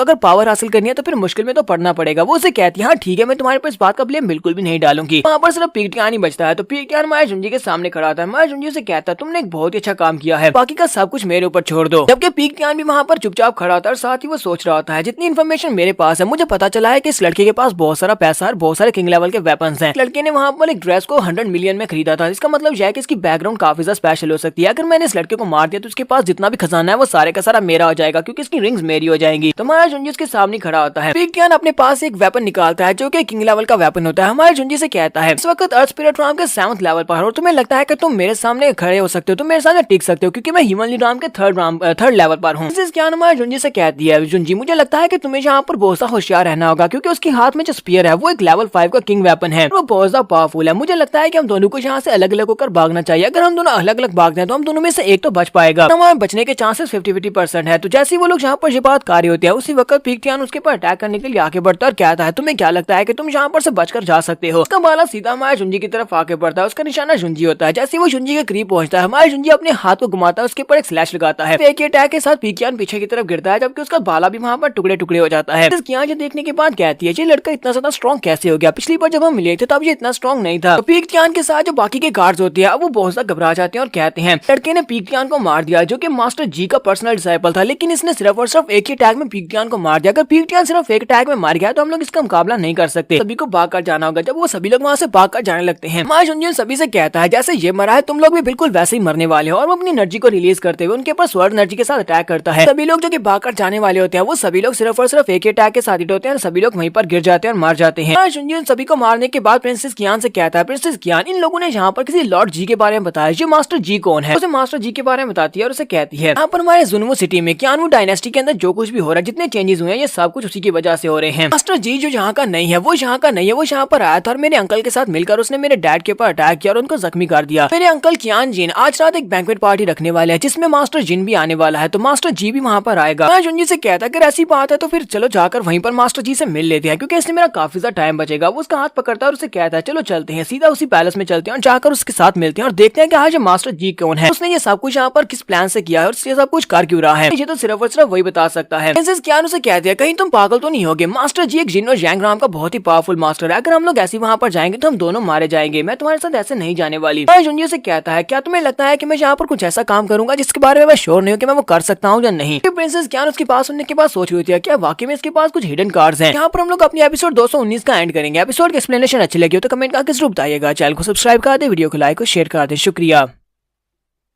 तो गाइस कैसे हैं आप सब लोग। स्वर्ड किंग के एपिसोड 220 के साथ हाजिर है। तो लास्ट एपिसोड के एंड पे हमने देखा था कि हमारा जुनजी प्रिंसेस कियान का हाथ पकड़ता है और उसे कहता है चलो बैंक्वेट पार्टी में चलते हैं तुम्हारे पैलेस में, पर तुम्हारे अंकल से मिलेंगे और साथ में मास्टर जी से भी मिलेंगे। नेक्स्ट सीन में इंपीरियल पैलेस का दिखाया जाता है जो कि जुनवू सिटी में कियानवू डायनेस्टी का इंपीरियल पैलेस होता है, जहाँ पर हमारी प्रिंसेस कियान के अंकल बैठे होते हैं और उसके साथ मास्टर जी बैठा होता है। उनके सामने जो लोग बैठे होते हैं वो मिनिस्टर्स होते हैं या फिर कुछ एल्डर्स होते हैं या फिर पावरफुल लोग होते हैं। तो मास्टर जी सभी लोगों से कहते हैं जैसे कि तुम सभी को पता है कि वेंजियन सेक्टर बर्बाद होने के बाद अब वहाँ पर एक नया लीडर बन चुका है, उसका नाम लाउड है। कुछ गंदी ट्रिक्स और कुछ इवल ट्रिक्स को यूज करते हुए वेंजियन पवेलियन के फैन वूजी को हरा दिया और अब वो वहाँ पर उसका पैट्रियार्च बन चुका है। तो मतलब यह है कि उनका सेक्टर फिलहाल के लिए डिफेंसलेस है, उनकी बहुत सारी कैजुअलिटीज हुई हैं जिसकी वजह से अब वो यहाँ पर अपने आप को डिफेंड नहीं कर सकेंगे। हमारे पास एक बहुत अच्छी अपॉर्चुनिटी है, अगर हम वेंजियन पवेलियन को बर्बाद कर देते हैं तो कियानवू डायनेस्टी पहले से ज्यादा पावरफुल हो जाएगी। चाहता हूँ कि तुम लोग आसपास के एरिया में अपनी पावर्स को यूज करते हुए केओस मचाओ, क्योंकि ये सारी की सारी आसपास की जितनी डायनेस्टीज हैं सभी का ताल्लुक वेंजियन सेक्टर के साथ है। वेंजियन सेक्टर कभी उनको गार्ड किया करते थे, अगर हम लोग यहाँ पर आसपास इलाके में ट्रेवल करते हैं लगता है कि हम लोग वेंजियन पवेलियन को आसानी से फॉल अपार्ट कर सकते हैं। एक बार वेंजियन पवेलियन में तहलका मच जाए उसके बाद मैं तुम सभी लोगों को अपने साथ लेकर, तुम सभी लोगों की आर्मी को अपने साथ लेकर वेंजियन पवेलियन में जाऊंगा और वहाँ पर जाकर हम लोग सभी को मार डालेंगे। पूरी की पूरी स्टेट हमारे कब्जे में होगी, सारी 18 डायनेस्टीज हमारे कंट्रोल में होंगी। जिन कियान भी हंसना शुरू कर देते हैं और उसे कहते हैं हाँ ये बात अच्छी है, मुझे लगता है कि हम सभी को इसकी बात सुनना चाहिए, मास्टर जेट्स बिल्कुल ठीक कह रहे हैं। ऐसे एम्पर वहाँ पर ये वाली बात करते हैं तो वो सभी लोग उसके सामने घुट्टे टेकते हैं और कहते हैं लॉर्ड जी हम लोग आपकी बात जरूर मानेंगे, मास्टर जी आपने जो भी कहा वो बिल्कुल ठीक कहा है। दरवाजे के ऊपर अटैक होता है, दरवाजा टूट जाता है तो सभी लोग दरवाजे की तरफ देखते हैं कि वहाँ पर कौन आया है। तो जी भी चिल्लाकर कहता है कौन है वहाँ पर, आखिर किसकी हिम्मत हुई जिसने हमारे दरवाजे को तोड़ दिया, इंपीरियल पैलेस के दरवाजे को। जुनजी प्रिंसेस कियान के साथ वहाँ पर आता है। प्रिंसेस कियान उसे कहती है तुम एक बहुत ही कमीनी और खुदगर्ज इंसान हो, तुम यहाँ पर सिर्फ और सिर्फ अपने फायदे के लिए बहुत सारे निर्दोष लोगों की जान लेना चाहते हो। तुम चाहते हो कि आसपास के जितने भी इलाके हैं उन सभी में केओस मचाई जाए, यानी कि वहाँ पर तबाही मचाई जाए जिससे बहुत सारे निर्दोष लोग मरेंगे, सिर्फ और सिर्फ इसलिए कि तुम वेंजियन पवेलियन के ऊपर कब्जा करना चाहते हो, सारी डायनेस्टीज के ऊपर राज करना चाहते हो। मास्टर जी से कहता है प्रिंसेस कियान पहले तुम यहाँ से डर कर भाग गई थी लेकिन अब यहाँ पर तुम वापस चली आई हो, लगता है कि तुम्हें मरने की जल्दी थी, इसी वजह से तुम यहाँ पर मरने के लिए चली आई हो, तुम एक बहुत बड़ी बेवकूफ हो। प्रिंसेस कियान उसे कहती है मास्टर जी तो पता है कि तुम कौन हो, तुम गोल्डन गेट के वाइस लीडर हो। इस सेक्टर्स के दरमियान में एक एग्रीमेंट हुआ था लेकिन तुमने उस एग्रीमेंट को इग्नोर कर दिया है, तुम इंपीरियल डायनेस्टी को कंट्रोल करना चाहते हो वो भी किसी की परमिशन के बिना। यहाँ पर कियानवू डायनेस्टी में एक टायरेंट की तरह काम कर रहे हो, तुम्हारे ऊपर तो बहुत ज्यादा धिक्कार है, तुम्हें अपने ऊपर शर्म आनी चाहिए। इसके साथ ही मास्टर जी अपनी तलवार निकालता है और उसे कहता है अपनी बकवास बंद करो, तुम यहाँ पर पब्लिक को मिसलीड करने की कोशिश कर रही हो, क्योंकि मैं इन लोगों को वो देने के लिए आया हूँ जो इनका हक है, मैं इनको वो दिलाकर रहूंगा, लेकिन तुम्हें यहाँ पर मरना होगा। ऐसे वो उसके करीब पहुंचता है तो जुनजी से कहता है तुम एक बहुत ही घटिया इंसान हो जो यहाँ पर एक स्नीक अटैक कर रहा है, तुम एक लड़की के ऊपर स्नीक अटैक करोगे। इसके साथ ही जुनजी अपनी तलवार को निकालते हुए उसके ऊपर अटैक करता है, वो अटैक काफी ज्यादा पावरफुल होता है। तो मास्टर जी अटैक से इफेक्टेड होता है, पीछे की तरफ गिर जाता है, वो कहता है मेरे पास तो डार्क स्वर्ड है, डायनेस्टीज में ब्लैक स्वर्ड है और जो कि इतनी ज्यादा भारी है वो सिर्फ एक इंसान के पास है, वो स्वर्ड मास्टर लूजन के पास है। साथ ही वो अंदर से सोच रहा होता है कि ये बंदा बहुत बड़ा जीनियस है, सिर्फ शॉर्ट टाइम में बहुत सारे थोड़े टाइम में ये जिनो जैंग राम के सेकंड लेवल तक पहुंच चुका है। इसी वजह से ये इस कंपटीशन का टॉप विनर था, 6 सेक्टर्स के कंपटीशन में इसने टॉप पोजीशन को हासिल किया था, इससे निपटना थोड़ा मुश्किल हो सकता है। जुनजी से कहता है चलो ये तो अच्छी बात है कि तुमने यहाँ पर मुझे पहचान लिया। साथ ही जुनजी अपने अपीयरेंस को दोबारा से चेंज करता है, जैसे वो अपीयरेंस को चेंज करता है कियान कहती है क्या वाकई में ऐसा है, स्वॉर्ड मास्टर लूजन ही असल में हमारा क्लाउड है। मास्टर जी हमारे जुनजी से कहता है तुम वेंजियन पवेलियन के लीडर हो लेकिन तुम यहाँ पर पर्सनली सारे मसले को निपटाने के लिए चले आए, कहीं इस बात का मतलब ये तो नहीं है कि तुम्हारे पास लोगों की कमी है, पास एक्सपर्ट्स नहीं है, इसी वजह से तुम्हें खुद काम करने के लिए यहाँ पर आना पड़ा है। इसके साथ ही जुनजी और उसके ऊपर दोबारा से अटैक होता है तो जुनजी प्रिंसेस कियान को साइड के ऊपर धक्का देता है जिसकी वजह से अटैक पीछे पिलर पर लगता है, धमाका होता है। उस यहाँ पर एक और बंदा होता है जिसने उनके ऊपर अटैक किया होता है, उसने स्नीक अटैक किया था, वो उनसे कहता है तो तुम लोगों ने यहाँ पर मेरे स्नीक अटैक को भी अवॉइड कर लिया, तो बहुत अच्छी बात है कि तुम यहाँ पर अपने सेंसेस में हो। जुनजी से कहता है जून किंग जिया तुम यहाँ पर कर क्या रहे हो, तुम तो ह्यूमनली डान पैलेस के एक एल्डर हो। जुनजी कहता है ये दोनों सेक्टर्स मिलकर यहाँ पर कियानवू डायनेस्टी में ये सब कुछ करवा रहे हैं, ह्यूमनली डान पैलेस और साथ में गोल्डन गेट, इन दोनों के लोग यहाँ पर मिलकर ये सब कुछ करवा रहे हैं। लगता है कि ये सभी सेक्टर्स में तबाही मचाकर 18 डायनेस्टीज के ऊपर कब्जा करना चाहते हैं। इसके साथ ही वो एल्डर्स वहाँ पर एक रे फॉर्मेशन को एक्टिवेट करते हैं और कहते हैं हम यहाँ से बिल्कुल भी भागकर नहीं जा सकते। उस रे फॉर्मेशन का नाम air shading and spirit destroying ray formation होता है। वो उसको एक्टिवेट करते हैं ताकि जुंजी वहाँ से भागकर ना जा सके। मास्टर जी हमारे जुंजी से कहते हैं लड़के तुमने यहाँ पर जानबूझकर अपने आप को इस ट्रिक के अंदर फंसा लिया। हम लोगों ने यहाँ पर पहले से जाल बिछाकर रखा हुआ था और तुम हमारे जाल के अंदर आकर फंस गए हो एक मछली की तरह। रे फॉर्मेशन के अंदर से काफी सारी एनर्जी निकलती है जो हमारे जुंजी पर अटैक करने के लिए आगे बढ़ती है। प्रिंसेस ज्ञान जलाकर उसे कहती है मास्टर जुन प्लीज बचो। मास्टर जी वहाँ पर बहुत ज्यादा हंस रहा होता है और कहता है अब तुम्हें कौन बचाएगा, तुम यहाँ पर मरने वाले हो क्योंकि थोड़ी देर पहले तुम बहुत ज्यादा एरोगेंटली बिहेव कर रहे थे। पैलेस के मास्टर भी काफी ज्यादा खुश हो रहे होते हैं। तुम्हारे जुन उन लोगों से कहता है क्या तुम लोगों को वाकई में लगता है कि इस लो लेवल की फॉर्मेशन की मदद से तुम लोग मुझे मार सकते हो। अपनी ब्लैक स्वॉर्ड को सामने करते हुए सारे एनर्जी टैक्स को वहाँ पर ब्लॉक कर लेता है। तो जैसे ही महाराज जुंजी वहाँ पर टैक्स को ब्लॉक कर लेता है तो वो दोनों मास्टर जी और दूसरा डॉन पैलेस का मास्टर वो दोनों अपने हाथ को जोड़कर वहाँ पर पावर्स को एक्टिवेट कर रहे होते हैं ताकि इस फॉर्मेशन को एक्टिवेट रखा जा सके। लेकिन साथ ही वो लोग काफी ज्यादा हैरान हो जाते हैं और काफी घबरा भी जाते हैं क्योंकि उनके पीछे से यानी हमारे जुंजी के पीछे से उनके पास से बड़ा सा पाइथन बाहर निकलता है। हमारे जुंजी का बैंक्शन पाइथन वहीं पर होता है। तो हमारे जुंजी उनसे कहता है क्या लगा था कि मैं यहाँ पर बिना तैयारी के आया हूँ, पहले से यहाँ पर आती पता चल गया कि तुम लोगों ने यहाँ पर एक रे फॉर्मेशन को बना रखा है और तुम उसको एक्टिवेट करोगे मुझे फंसाने के लिए। वजह से मैंने अपने स्पिरिट डिवावरिंग स्नेक को पहले से यहाँ पर छोड़ दिया था जो कि स्पिरिट एनर्जी को एब्जॉर्ब करता है। मास्टर जी अपने लोगों से कहता है तुम सभी लोग यहाँ पर क्या देख रहे हो, चलो जल्दी से आगे बढ़ो, जाकर इस बड़े से विंक्शन पाइथन को मार डालो। सभी लोग पाइथन के ऊपर अटैक करने के लिए आगे बढ़ते हैं लेकिन पाइथन अपनी पूंछ को घुमाते हुए उनके ऊपर अटैक करता है तो सभी के सभी पीछे जाकर दीवार से टकराते हैं और मर जाते हैं। हमारा जुंजी भी अपनी तलवार को ऊपर की तरफ उठाता है और कहता है तुम्हें क्या लगता है कि मैं तुम्हें छोड़ दूंगा। जुंजी यहाँ पर स्पेशल मूव फ्लक्चुएशन एक्टिवेट करता है। इसी के साथ ही हमारे जुंजी के पास जो एक एम्परर लेवल का विंटाई नाम कार्ड है वो उसे भी अपने हाथ के ऊपर एक्टिवेट करता है और कहता है तो मैं यहाँ पर इस स्पेशल मूव को यहाँ पर यूज करने वाला हूँ। विंटाइन आर्म गार्ड की पावर्स को भी यहाँ पर चेक करने वाला हूँ कि आखिर इसकी पावर्स कितनी ज्यादा है। जुंजी अपने हाथ के ऊपर विंटाइन आर्म गार्ड में अपनी तलवार को पकड़ता है और इसी के साथ एनर्जी को रिलीज करते हुए सामने की तरफ एक स्लैश लगाता है। वो स्लैश बहुत ज्यादा पावरफुल होती है, इतनी पावरफुल होती है कि उसके सामने जो लड़के होते हैं उनकी बॉडीज पिघलना शुरू हो जाती है और साथ साथ वो मार रहे होते हैं, मारकर वहीं पर नीचे गिर जाते हैं। देखकर मास्टर जी बहुत ज्यादा घबरा जाता है और कहता है ये कौन सा स्वर्ड अटैक था जो बहुत ज्यादा टेरिफाइंग है, मैंने इतना ज्यादा पावरफुल स्वर्ड अटैक पहले नहीं देखा। डॉन पैलेस के मास्टर हमारे जुंजी के ऊपर अटैक करने के लिए आगे बढ़ते हैं और कहते हैं लड़के तुम्हें मरना होगा। मास्टर जी भी अपनी तलवार निकालते हैं और कहते हैं चलो दोनों मिलकर इसके ऊपर अटैक करते हैं, मिलकर इसको मारते हैं क्योंकि अकेले तुम इसको मार नहीं पाओगे। साथ ही वो सोच रहा था कि मेरी कल्टीवेशन लेवल इस लड़के कल्टीवेशन लेवल से काफी ज्यादा है, ऊपर से मेरे पास एक 7th लेवल का किंग वेपन भी है। मुझे लगता है कि मैं और हिमालय डॉन पैलेस का मास्टर हम दोनों मिलकर यहाँ पर इसको मार सकते हैं। दूसरी तरफ हमारा जुंजी अपनी तलवार के साथ अपनी एनर्जी को रिलीज करता है और कहता है अपने विंटाइन आर्म गार्ड के ऊपर 2 क्रिस्टल्स को जोड़ा था, एक फायर क्रिस्टल था और दूसरा स्पिरिट क्रिस्टल था। उन दोनों की मदद से तलवार की पावर कम से कम 2 मिलियन पाउंड तो हो चुकी होगी। जुंजी यहाँ पर एक स्पेशल मूव को यूज करता है जिसका नाम 10,000 एलिफेंट शेडिंग द स्काई होता है। तो उस एनर्जी के साथ वहाँ पर एक साइक्लोन क्रिएट करता है। तो ब्लैक एनर्जी के साथ एक साइक्लोन क्रिएट होता है। मास्टर जी और इसके साथ साथ दूसरा मास्टर वो दोनों साइक्लोन के अंदर होते हैं और उसके साथ टकरा रहे होते हैं। दोनों वहाँ से ऊपर जख्मी होकर नीचे ग्राउंड के ऊपर गिरते हैं और चला रहे होते हैं, ऐसा नहीं हो सकता। फिर दूसरी तरफ से क्यान जिन जो के नए एम्परर हैं वो चिल्लाकर कहते हैं ऐसा कैसे हो सकता है, मास्टर जी कैसे मार सकता है। क्यान भी सोच रही होती है ऐसा कैसे हो गया, ये दोनों मास्टर जिन और जैंगराम के पावरफुल एक्सपर्ट थे। तो लेकिन हमारे जुंजी ने इन दोनों को बड़ी आसानी से मार दिया। कहीं ऐसा तो नहीं है कि ये भी जिन और जैंगराम का एक्सपर्ट है। हमारा जुंजी आगे बढ़ता है, नए एम्परर से कहता है जिन क्यान अब तुम्हारे पास कोई भी बैकर नहीं बचा, अब तुम्हें यहाँ पर कौन बचाएगा, मुझे लगता है कि तुम्हें पावर्स को वापस कर देना चाहिए, चलो जल्दी से पावर्स को हैंड ओवर करो। तो मास्टर जिन क्यान आगे ससना शुरू कर देता है और उसे कहता है क्या तुम्हें लगता है कि सब कुछ खत्म हो गया, क्या मैं इतनी आसानी के साथ ये पावर्स तुम्हें दे दूंगा, लेकिन तुम चाहते क्या मैं पावर्स किसको दूं, मैं अपने बड़े भाई शैनमो को पावर्स वापस दूं, फिर मैं तुम्हें पावर्स वापस दूं। मास्टर जिन क्यान हमारे जुंजी से कहते हैं क्या तुम्हें पता है कि वैनजियन पवेलियन का नया मास्टर बनने के लिए तुम्हें कितनी पावरफुल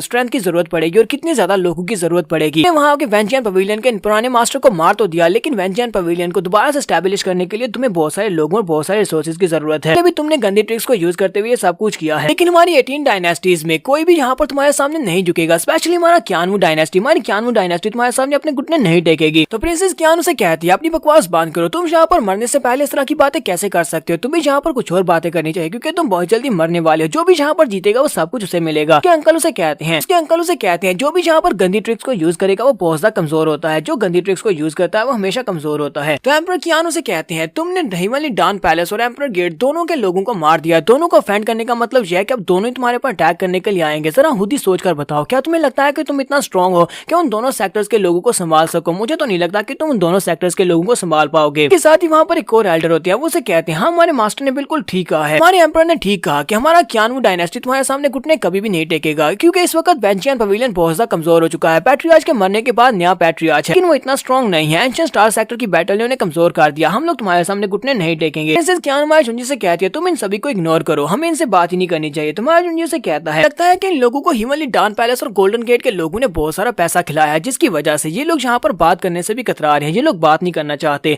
हालांकि ये लोग मरना चाहते हैं, लेकिन फिर भी इन्होंने पैसा लिया हुआ, इसी वजह से यहाँ पर वो बात हमें नहीं बताएंगे। अर्जुन जी वहीं पर खड़े खड़े अपनी डार्क स्वर्ड एनर्जी को रिलीज करता है। वो अपनी एनर्जी को रिलीज करता है तो सभी लोग बहुत ज्यादा घबरा जाते हैं और कहते हैं क्या तुम हमें भी यहाँ पर मारने वाले हो, तुम चाहते क्या हो? क्योंकि हमारे अर्जुन जी का प्रेशर बहुत ज्यादा पावरफुल होता है। वो लोग कहते हैं इसका प्रेशर तो बहुत ज्यादा है, बंदा इतना ज्यादा पावरफुल कैसे हो सकता है? जो तो हम सभी में से बहुत ज्यादा पावरफुल है, अगर मिलकर भी अटैक करें तब इसे हरा नहीं सकते, कि हम सभी लोग यहाँ पर मरने वाले हैं। तो हमारे अर्जुन जी सभी लोगों से कहता है अगर मैं यहाँ पर सिर्फ एक बार अपनी तलवार को घुमा दूं, लगता है कि मैं तुम्हारे आधे जुनमू सिटी को उड़ा दूंगा, तुम्हारे आधे जुनमू सिटी में सभी लोग मारे जाएंगे। मैं नहीं चाहता कि ऐसा हो कि तुम्हारे लोग मरे। तुम्हारे अर्जुन जी की बॉडी के ऊपर उसका इनर डीमन उसके ऊपर कब्जा कर लेता है। हमारे अर्जुन जी कहता है जो लोग यहाँ पर मेरी इंसल्ट करेंगे उन सभी को मरना होगा। अर्जुन जी अपनी तलवार लेकर आगे की तरफ बढ़ता है एम्परर के ऊपर अटैक करने के लिए। एम्परर बेचारा बहुत ज्यादा घबरा जाता है, चिल्लाकर उसे कह रहा था प्लीज मुझे मत मारो। बाकी के एल्डर्स भी कह रहे थे प्लीज हमारे एम्परर की जान मत लेना। लेकिन हमारे अर्जुन जी की बात को इग्नोर करते हुए अपनी तलवार को लेकर आगे बढ़ता है और एम्परर के पास जाकर अपनी तलवार को धंसा देता है, जिससे वहाँ पर जबरदस्त एनर्जी निकलती है। दुआटने के बाद दिखाते हैं कि एम्परर को हमारे अर्जुन जी ने नहीं मारा होता है। अर्जुन जी ने अपनी तलवार को उसकी साइड के ऊपर सर के पास दीवार के अंदर धंसाया होता है। एम्परर बहुत ज्यादा घबरा जाता है। अर्जुन जी सभी लोगों से कहता है मैं यहाँ पर तुम सभी लोगों को वार्निंग दे रहा हूँ, तुम सभी को मारना मेरे लिए बहुत ज्यादा आसान है। अगर मैंने तुम सभी को मार दिया तो मैं कभी भी यहाँ पर 18 डायनेस्टीज को कंट्रोल नहीं कर सकता। मुझे तुम सभी की मदद की जरूरत है, इसी वजह से मैं तुम्हारी जान नहीं ले रहा। यहाँ पर हम लोग अपनी एपिसोड 220 का एंड करेंगे। एपिसोड की एक्सप्लेनेशन अच्छी लगी हो तो कमेंट करके जरूर बताइएगा। चैनल को सब्सक्राइब कर दे, वीडियो को लाइक और शेयर कर दे। शुक्रिया।